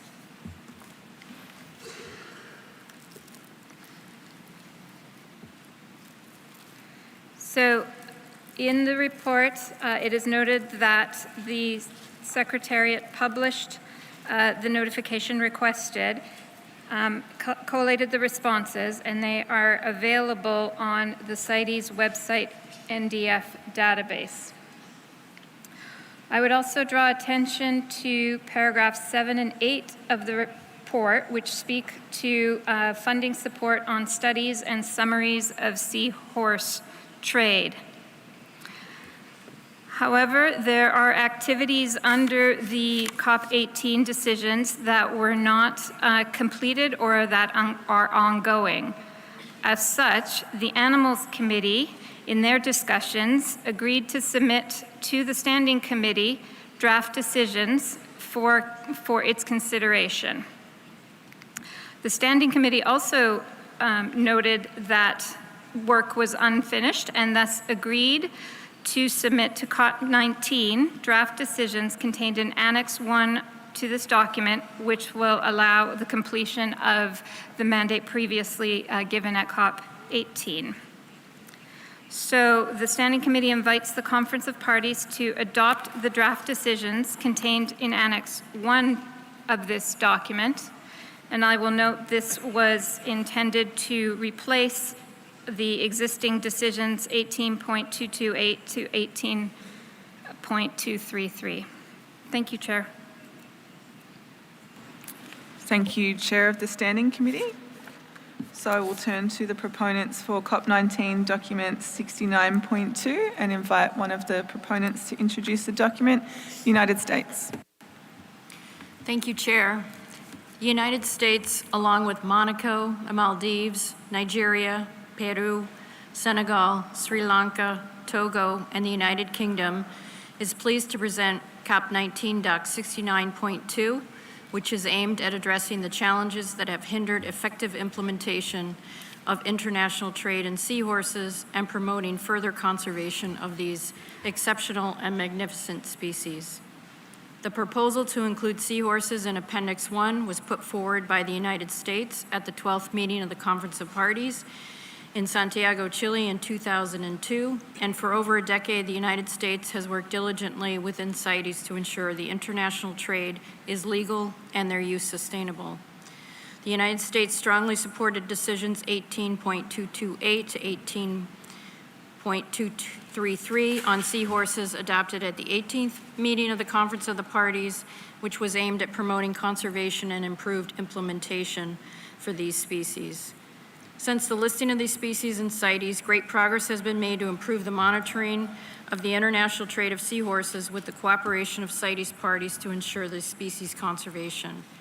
Concern about the unsustainable trade in seahorses has also been addressed through the review of the significant trade process. However, although the inclusion of seahorses in CITES Appendix 2 appears to have reduced pressure of international trade in live animals on some wild populations, the United States and co-proponents of Doc 69.2 remain concerned about the large volumes of dried seahorses continually found illegally in international trade. The new draft decisions proposed in COP19's Doc 69.2 are crucial next steps in addressing the challenges that have hindered effective implementation of the regulation of international trade in seahorses. Building on the work that's been undertaken since COP18, the decisions call for the following key actions. Parties with ongoing illegal and/or unsustainable trade in dried seahorses should develop national or regional plans of action to ensure future trade complies with CITES provisions, and the Standing Committee should address the large volumes of illegal trade in seahorses. These decisions will maintain the momentum that through the next intersessional period on seahorse conservation efforts and the successful implementation of Appendix 2 for seahorses. We have taken note of the CITES Secretariat's recommendation that if CITES parties decide to adopt the decisions in Doc 69.2, the two sets of decisions in 69.1 and 69.2 should be merged, and reference to the Global Workshop and Draft Decision 19AA in Doc 69.1 would no longer be necessary.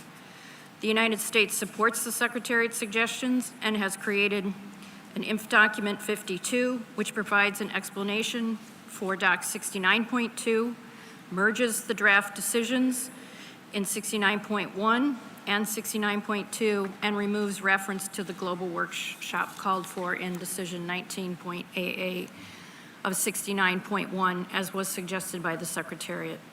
The new draft decisions will help ensure legal, sustainable trade in seahorses and will support parties in meeting their obligations under the Convention. We urge support for the adoption of the consolidated decision set forth in COP19 INF Document 52. Thank you.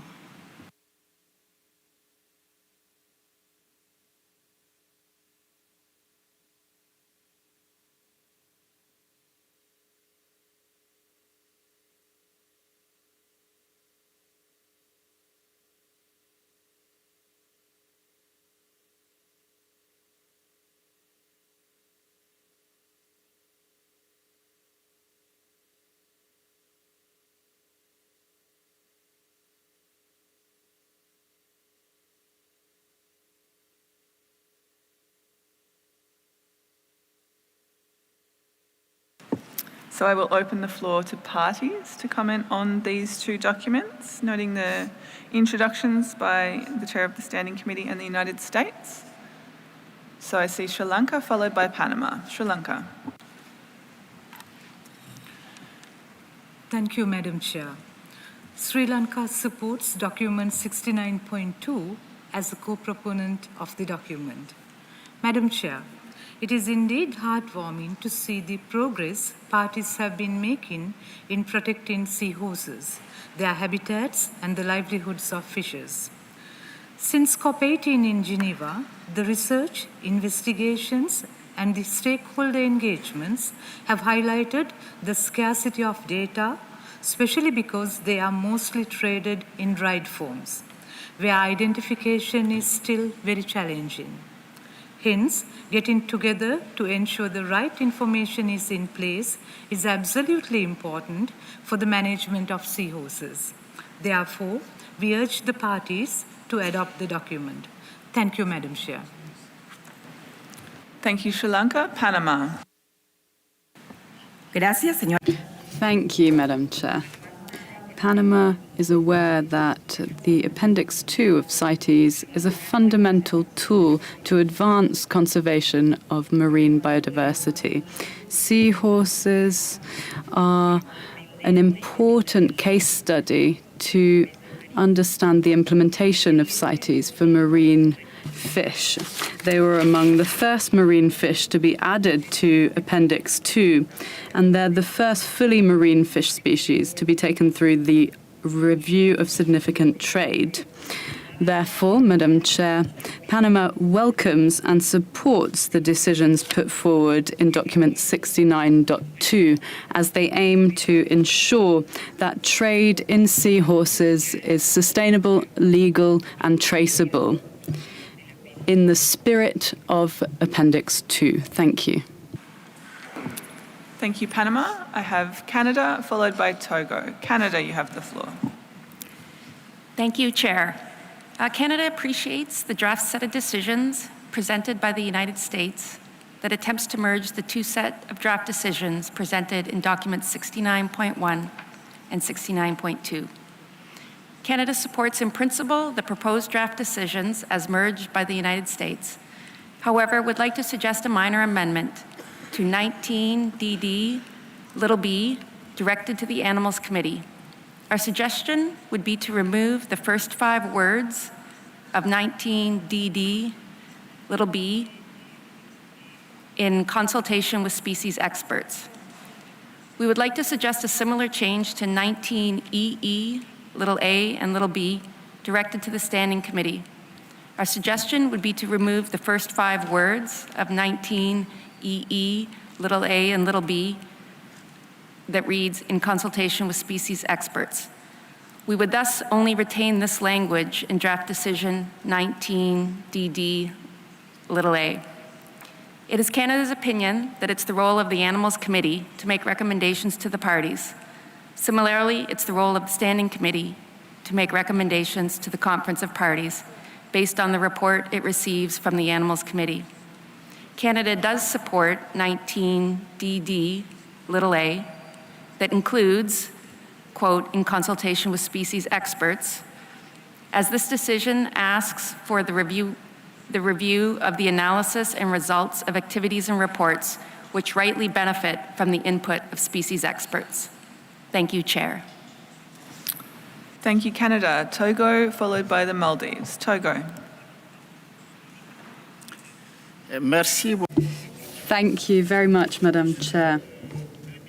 The 2019 study showed the continuation of illegal trade in seahorses and the need to strengthen existing restrictions. This is why Togo, as a co-proponent of this document, supports this proposal. Thank you, Togo. Maldives, followed by India. Maldives. Thank you, Madam Chair. Maldives would like to thank the United States of America for their leadership, and we have joined USA and others as co-proponents of Doc 69.2. In recognizing the need to further the implementation efforts for the CITES Appendix 2 listed seahorse species to continue the momentum set with current efforts. As a co-sponsor, we would like to request all parties to support this decision document. Thank you, Madam Chair. Thank you, Maldives. India, please. Thank you, Madam Chair. At SC 74, India had raised concerns regarding implementation report produced by Project Seahorse in respect of India, especially the process by which it has been produced. We had requested that no part of the report in relation to India is used for the purpose of any future decisions, recommendations, or other action. Subsequent to SC 74, we had requested clarity from the Secretariat as to whether Project Seahorse has been commissioned by the Secretariat to conduct the study referred to in Decision 18.229C(i). We did not receive a response. Madam Chair, the main subject matter of the Project Seahorse report with respect to India concerns illegal harvesting and trade of seahorse in India and enforcement of India's national laws. This includes interviews with traders who claim to be trading illegally in seahorses. No actionable information regarding illegal harvesting or trade of seahorses has been provided to the Management Authority of India by the authors of the report. It is therefore difficult to verify or confirm any of the claims made in the report. A large portion of the report is based on the opinions of 10 anonymous sources. No consent has been obtained from India to conduct a study on illegal trade in the country, as is the convention for a CITES process.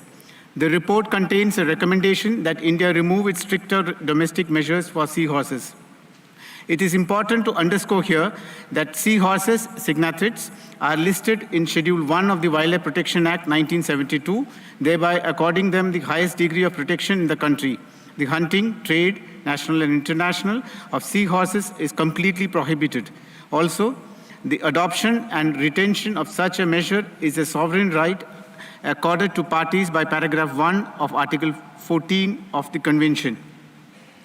The recommendations in CoP19 Doc 69.2 appear to have been drawn from the Project Seahorse reports. We do not support the draft decisions in this document. Thank you, Chair. Thank you, India. I will take Liberia, followed by Costa Rica. Liberia. Thank you, Chair. Liberia would like to support the U.S. for decision taken to merge for the two decisions to merge this and conservation priority of the species, and Liberia stand as one of the range states of the seahorse. And I think that merging this decision will help us to plan better and for propounding a priority for setting the pace for better protection of this species. So Liberia welcome and support the proposal. Thank you. Thank you, Liberia. Costa Rica, followed by Japan. Costa Rica. Muchas gracias. Thank you very much, Madam Chair.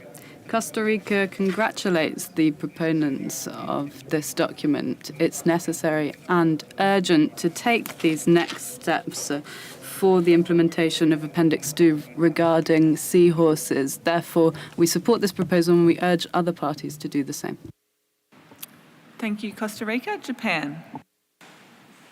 Thank you, Madam Chair. Japan is concerned about the illegal trade of the seahorse and watches the progress closely. Japan simply supports the comment by the Secretariat that doesn't recommend the adoption of the draft decisions as it is presented in Doc 69.2. Thank you. Thank you, Japan. I have a few more parties, so I will take Guinea-Bissau, followed by Nigeria. Guinea-Bissau. Gracias. Thank you, Madam Chair. Guinea-Bissau supports document CoP19 Doc 69.2, and we are very grateful to the proponents of this document. Thank you. Thank you, Guinea-Bissau. So I will take Nigeria, followed by the European Union. Nigeria. Thank you, Madam Chair. Nigeria also joined her voice to support USA on this document, and we also want to urge other parties to please support this proposal, as this will help us to, lead us to better manage the seahorses. Thank you very much. Thank you, Nigeria, European Union, followed by Indonesia.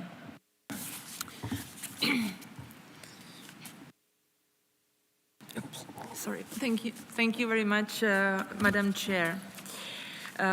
We would like to thank the Standing Committee and the proponents for preparation of documents 69.1 and 69.2.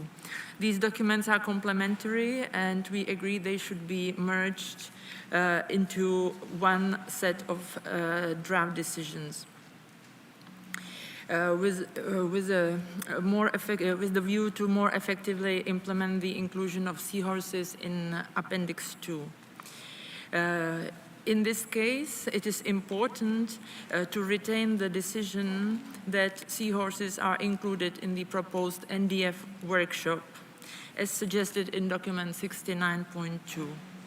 We would have liked also to include the decision on an expert workshop to discuss the implementation and enforcement of CITES for trade in the seahorses, as proposed in the document 69.1. But as we see support from range states to the proposed compromise text, we will not break the consensus on this. Thank you. Thank you, European Union. Then I have Indonesia and then Peru. Indonesia. Thank you, Madam Chair. Indonesia supports the Secretariat's comment that document 69.2 is not to be adopted as a draft decision. Thank you. Thank you, Indonesia and Peru. Gracias, señora. Thank you, Madam Chair. Peru supports the draft decision as presented by the United States, as our country is also concerned by illegal trade in seahorses. It will allow us to adopt management strategies to better conserve this species. Thank you. Thank you, Peru. Peru was the last party on my list, so I would like to open the floor to observers to join our discussion.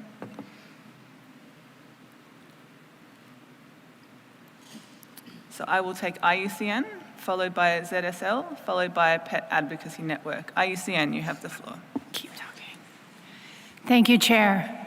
Recent research by the IUCN Seahorse, Pipefish, and Sea Dragon Specialist Group, hosted by Project Seahorse, has revealed that the relatively small trade in live seahorses, the CITES Appendix 2 listing triggered a significant reduction in volumes and a notable transition to captive breeding. In contrast, we found that the vast dried trade in seahorses that largely provoked the Appendix 2 listing persists with worrying levels of illegal trade.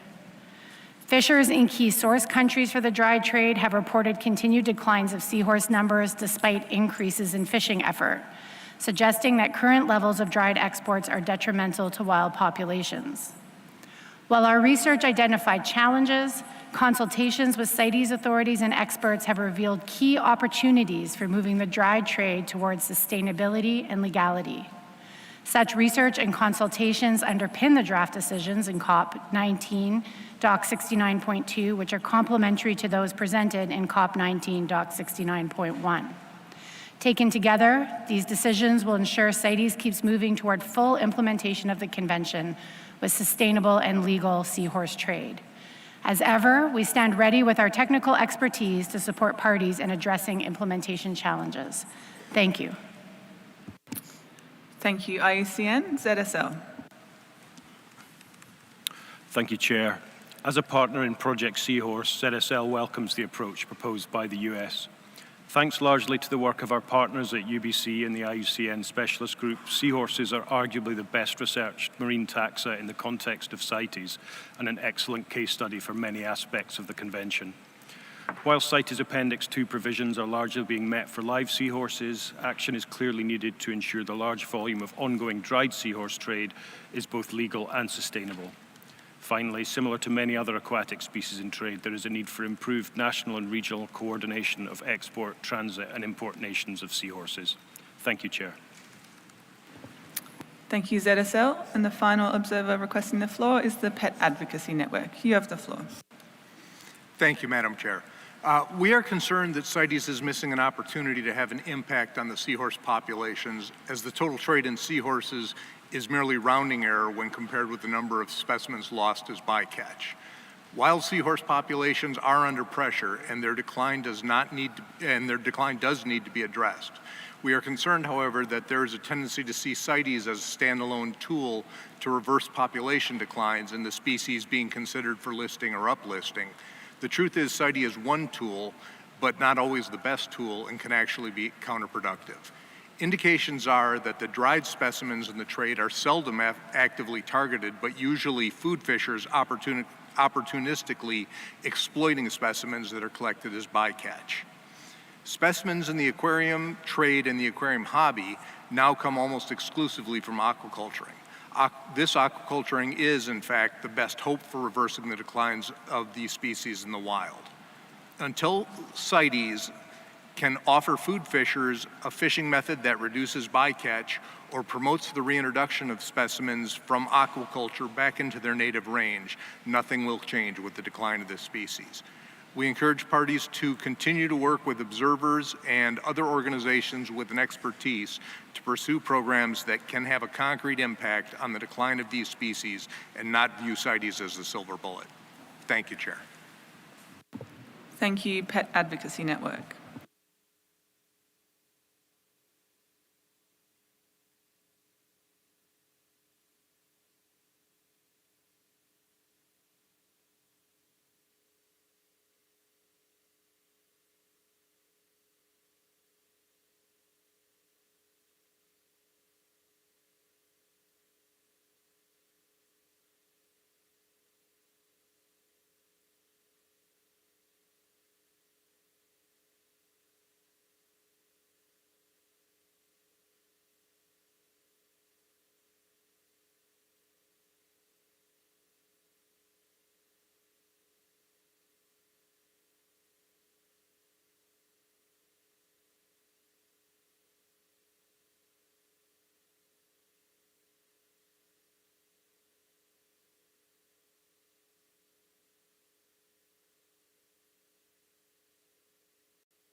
Thank you, everyone. So thank you for that discussion. I did want to give the Secretariat an opportunity to respond to the concerns raised by India. So I'll give the floor to the Secretariat before we continue to the rest of our discussions. Secretariat.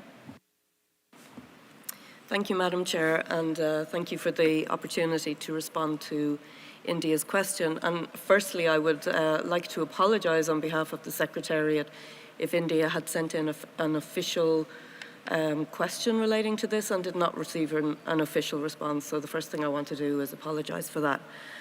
The second thing is I would reiterate the point that we made at the SC74 in Lyon when I think the same question was asked. I would draw attention to our response then, which is also included in paragraph 7 of document 69.1, where we clearly state that in terms of the implementation of decision 18.229, that Project Seahorse had actually independently secured funding for that work. It was not the CITES Secretariat that commissioned the work. This was done independently. We did not have our own funding to secure a separate study, so it made sense that we would incorporate, we would collaborate with work that was already ongoing. And so what we paid for, or what we commissioned, was summaries of the work that Project Seahorse was doing, but we make it very clear in that paragraph that we were not involved in the selection of the countries for the implementation reports, and that we are not responsible for any geographical references or opinions expressed in the reports that were produced by Project Seahorse. So I hope that clarifies to India that it was not the Secretariat who commissioned that work, and I would invite you, I'm sure Project Seahorse, who were speaking with on behalf at the IUCN desk, I should say, just now, and have offered to engage with range states. I invite you to discuss this bilaterally with Project Seahorse to address any concerns that you have. Thank you.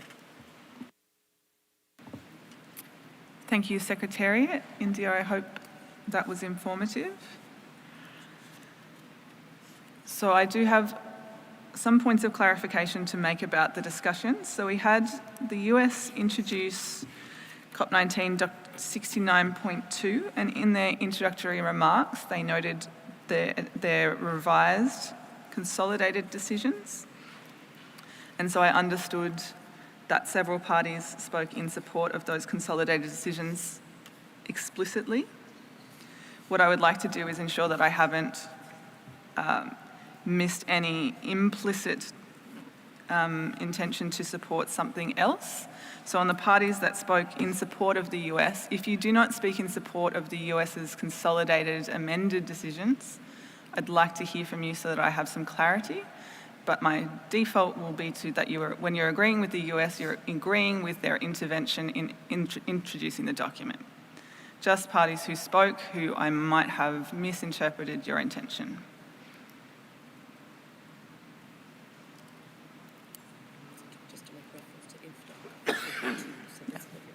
Yes, just so everyone's clear, it's INFDOC 52 that the United States mentioned.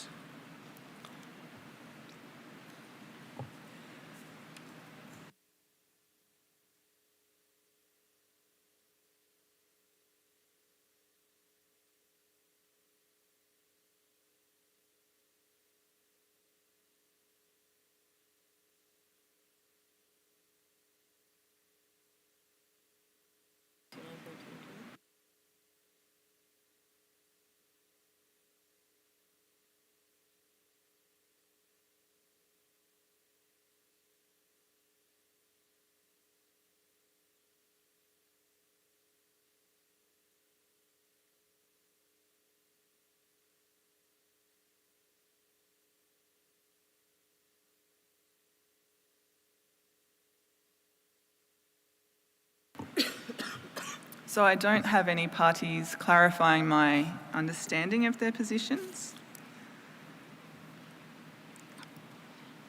I had mostly parties supporting the US's proposed approach, which is outlined in 69.1 18.2 as amended in their information document. So it is my conclusion that that is the general consensus in the room.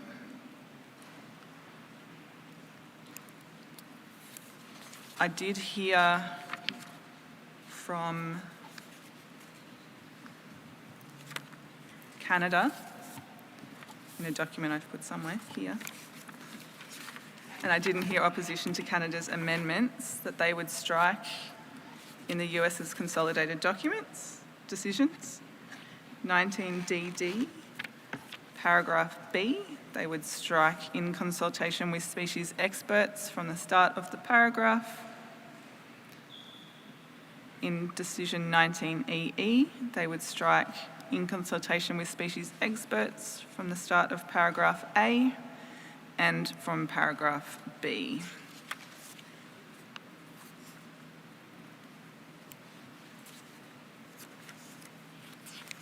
So seeing no opposition to that as the way forward, I would conclude that we agree to those decisions and also that we agree to delete decisions 18.228 through 18.233 as they are either implemented or carried over in the new decisions.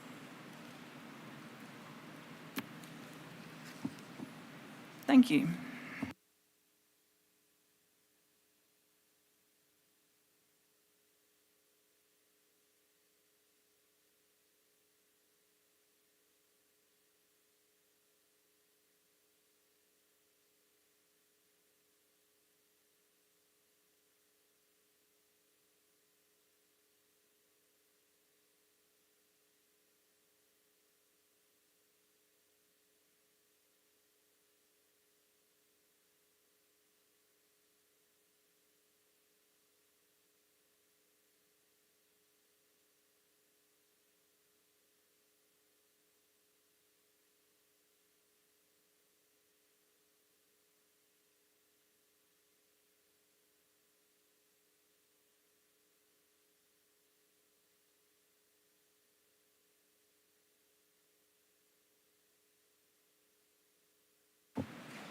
If you'll excuse all of the paper shuffling on the podium, we are making better progress than I thought we would, so I did not have my documents ready.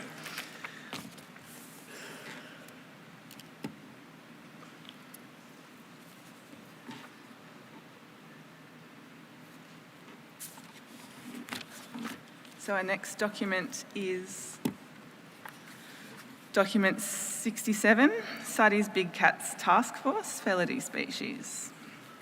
This document has been submitted by the Standing Committee, so I'd like to invite the Chair of the Standing Committee to introduce it. Canada, you have the floor. Thank you, Chair. And thank you for taking a moment to find your documents so I could take a moment to find mine. Document CoP19, Doc 67, was submitted by the Standing Committee and responds to decisions 18.245 and 18.248 on African lion and the CITES Big Cats Task Force. With regards to the CITES Big Cat Task Force, the draft terms of reference and modus operandi were approved at the 74th meeting of the Standing Committee and are found in Annex 2 of the document. Draft Decision 19.AA in Annex 1 of the document continues aspects of Decision 18.245 that were not completed, notably to convene the Big Cats Task Force. As Decision 18.248 was also not completed, the Standing Committee requested the Chair, with the support of the Secretariat, to extend and update the previous decisions. In doing so, I propose extending those unfinished elements of Decision 18.248 related to the CITES Big Cat Task Force.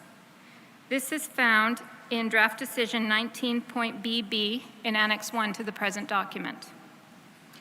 Those aspects of Decision 18.248 related to African lion are addressed in Doc 72 on African lions.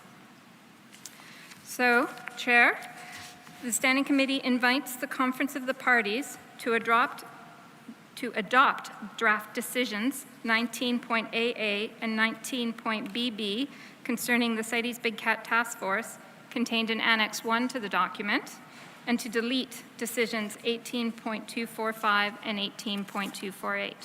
Thank you, Chair. Thank you, Chair of the Standing Committee. Parties, I'd like to invite you to take the floor.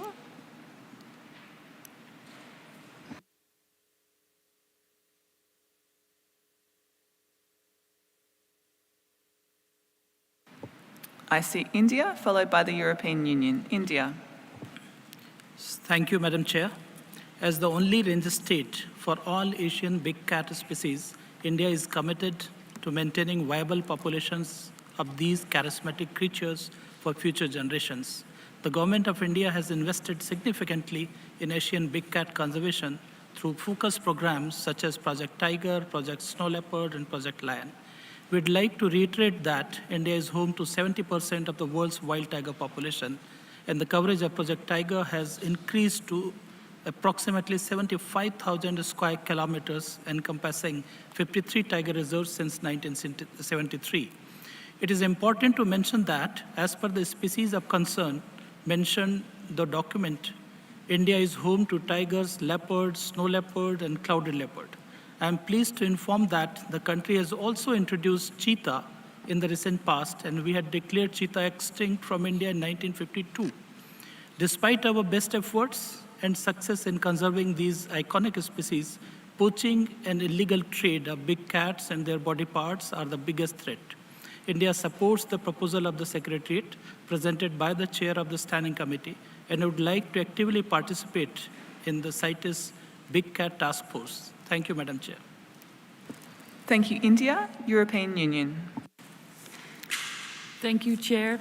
The EU and its member states support the proposed new decisions, revised terms of reference and modus operandi for the CITES Big Cat Task Force, as agreed at Standing Committee 74.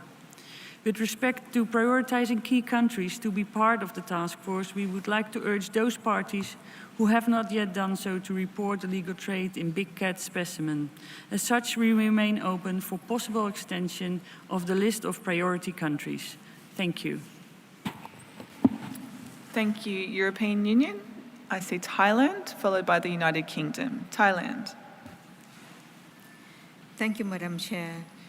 Thailand support the draft decision 19AA and 19BB concerning the Big Cat Task Force contained in the Annex 1 to the present document, and support the deletion of decision 18.245 and 18.248. Thank you. Thank you, Thailand. United Kingdom. We thank the Secretariat for pushing forward with this important piece of work, given the difficult context of the pandemic, and for taking into consideration parties' comments on the terms of reference and modus operandi, particularly those seeking to ensure that the trade in live cheetahs is captured in the task force mandate. The UK would like to suggest some additional amendments to the proposed decisions to refine language and bolster information sharing to consolidate action on big cats under the Convention.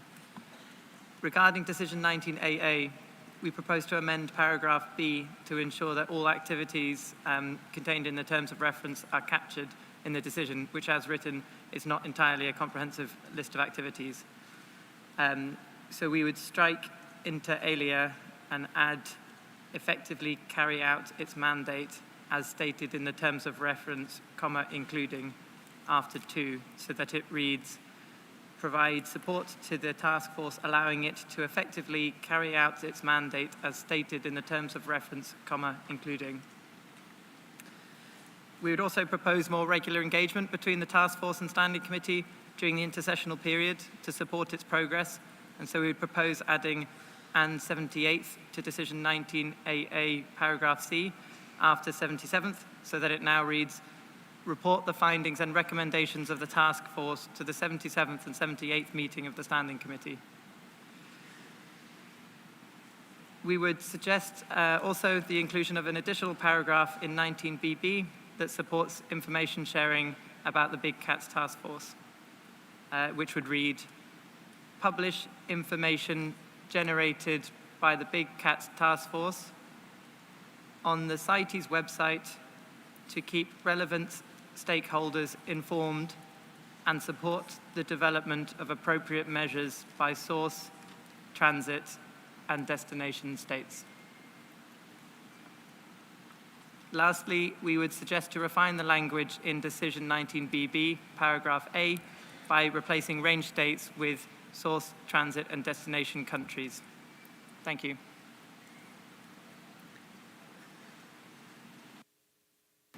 United Kingdom, may I have your second last amendment again, your amendment, new paragraph 19BB? Yep.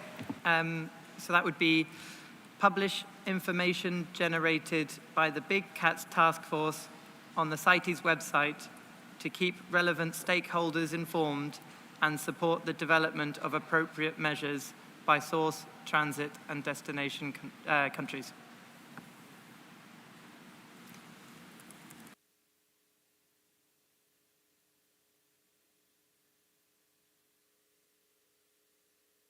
Thank you, United Kingdom. Zimbabwe.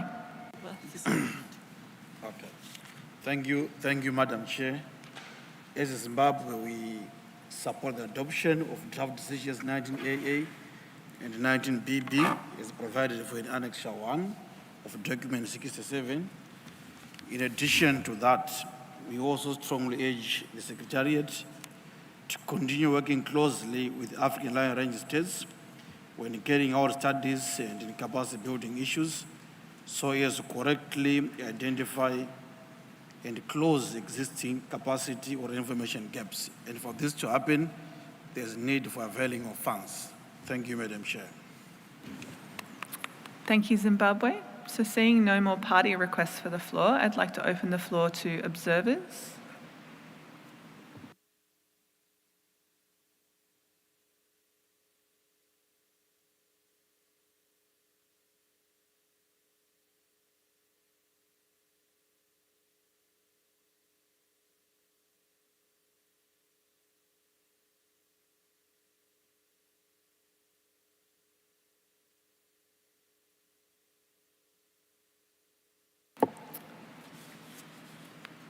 I'm not seeing any observer requests for the floor, so I'll just take a moment to make sure I think I've picked up the amendments we've had in our discussions.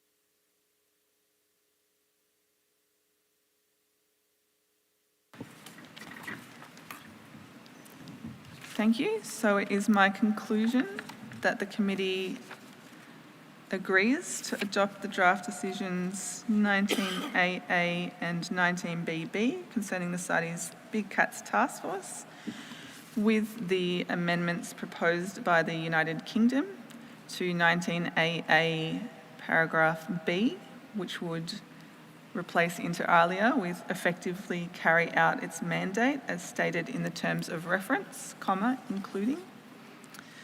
That would add a report to the 78th meeting of the Standing Committee in paragraph C of that same decision. And in draft decision 19BB, paragraph A, replace range states with source, transit and destination countries. And add an additional paragraph, new C, publish information generated by the Big Cats Task Force on the CITES website to keep relevant stakeholders informed and support the development of appropriate measures by source, transit and destination countries. So it's my conclusion that that's what we agree on. And that we also agree to delete decisions 18.245 and 18.248 as they have been implemented.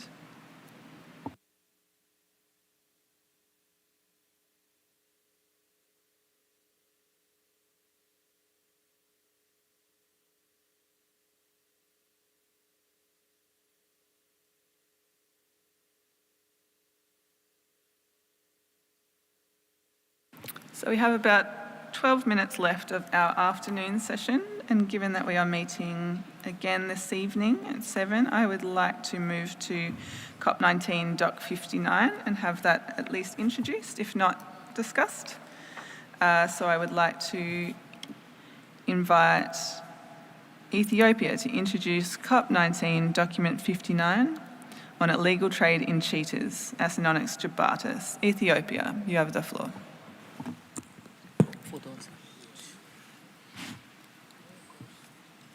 Thank you, Chair. Friends and colleagues, in introducing Document 59 on illegal trade in CITES, I wish to first remind ourselves of the reason why we are gathered here.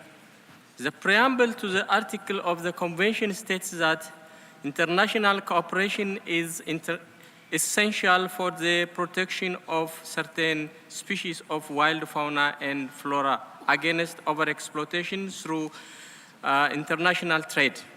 In other words, CITES is a community tasked with safeguarding wildlife from the critical threat of trade, and that it can only do so by working as one with a single vision and with hands joined around the world.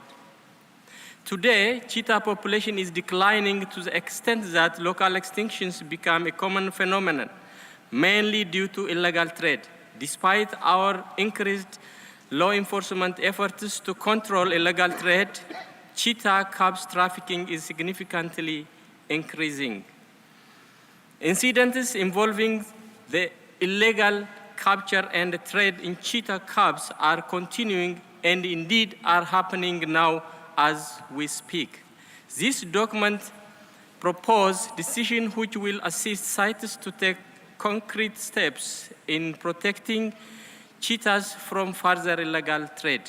We very much appreciate the suggestion by the Secretariat, and indeed many of them improve the draft decisions. However, we must establish a reporting mechanism so that Standing Committee can examine the issue more closely and provide recommendations to all of us who can help bring and end cheetah trafficking. Parties must first understand the path forward before they act. Colleagues, this means that fundamentally, above all else, we must work together because we cannot do it alone. I stand here and ask all of you for your help today to ensure that we can continue to share the planet with cheetah into the future. Thank you, Chair. Thank you, Ethiopia. I will open the floor to parties.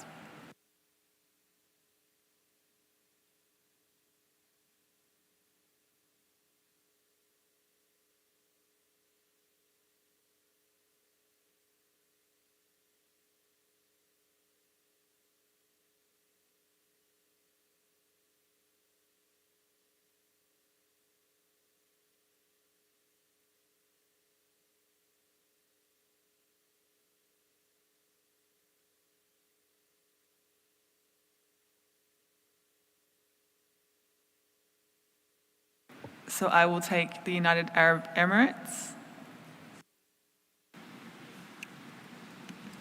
Thank you, Chair.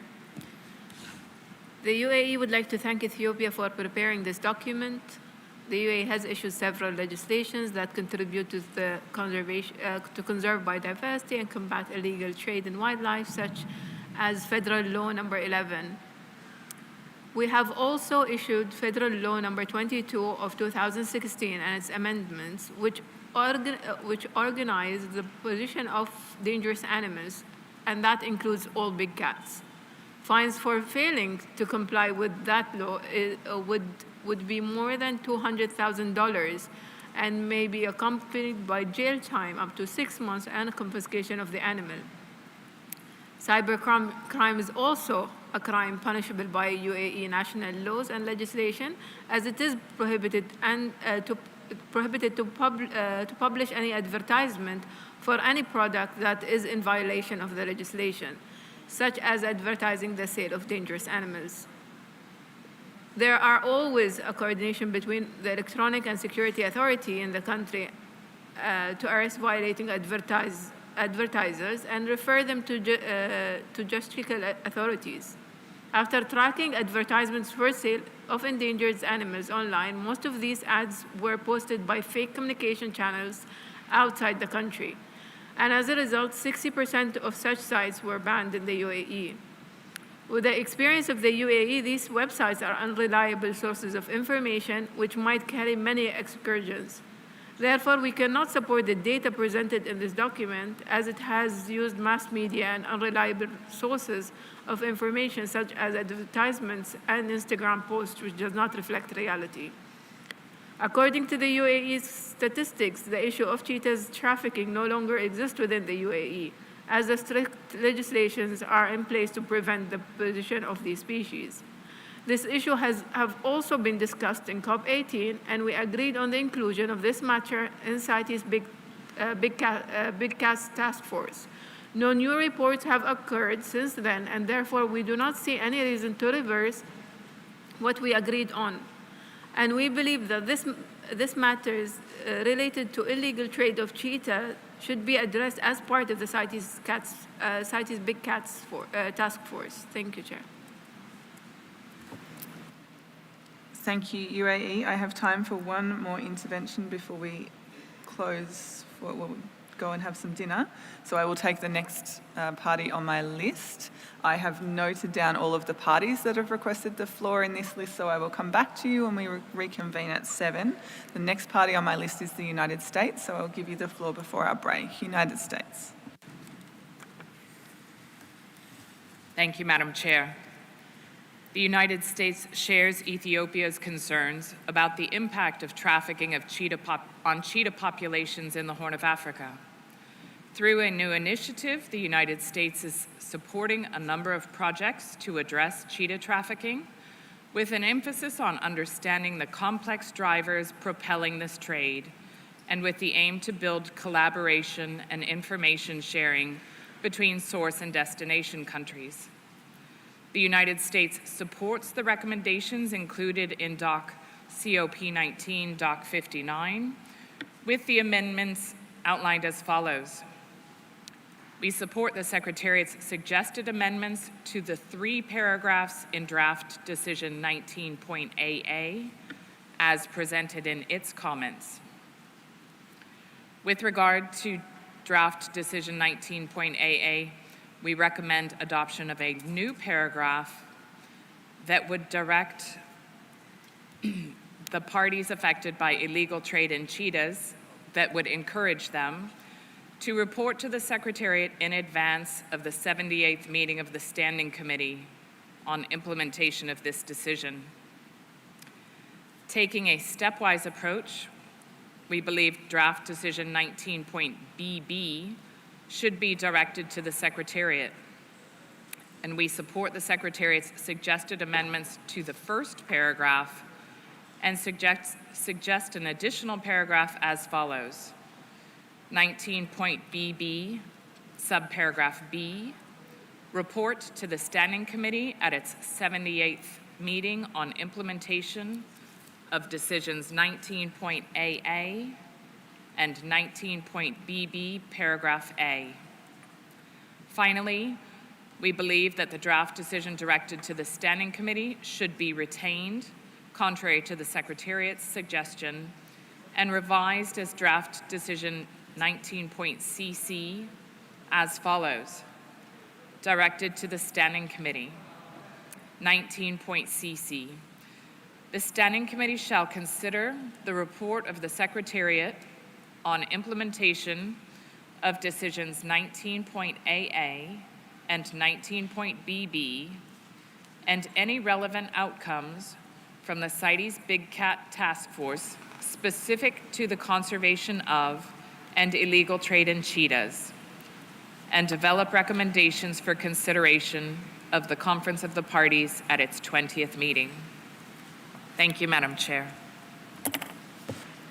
Thank you, United States. And perhaps we could just have that in writing to the Secretariat during the break so that I have it comprehensively. So I have noted everyone who's requested the floor so far, which is what I indicated I would do. We will come back to this matter when we return for our evening session.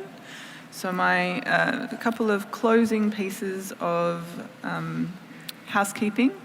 Earlier I struck the working group on CITES and forests. HSI has clarified for me that they were taking the floor on behalf of SSN, so we will amend the list of observers on that list. I've indicated that I would take summary records 8 and 9 first thing this evening, so before we come back to document 59, I would like to take summary records 8 and 9. And just a reminder for everyone who's preparing tomorrow that I intend to take the first 2 ComDocs on the strategic vision and the World Wildlife Trade Report, the 2 that are published and have been published all day today, first thing tomorrow morning. I'd just like to pass to the Secretariat, who also has a small update for us. Thank you, Chair. Just a reminder about working groups meeting now. So there's the aquatic species listed in CITES appendices, a proposal for new an EastMode 2 at 5. Yeah, so aquatic species listed in the CITES appendices, EastMode 2. Wildlife crime enforcement support in West and Central Africa will take place in EastMo 1 at 5. CITES and forest in Caribe 5. And then, of course, the budget working group is also meeting at 5:30. Also, Africa is meeting in EastMo 3 to finalize some arrangements relating to membership. I would like to remind you to take your voting card, but not to take the receivers and the headsets with you when you leave. So remember to take your voting card, but please do not remove the receivers from the venue. Thanks. Thank you, Secretariat. So I will see you all back here at 6:45. Please, as promptly as possible so that we don't lose too much time on our quorum. Apologies, I forgot one. The Rhino Working Group will meet tomorrow morning from 8 to 9 in Caribe 5. So important to note, tomorrow morning, 8 to 9 in Caribe 5, the Rhino Working Group. Thank you.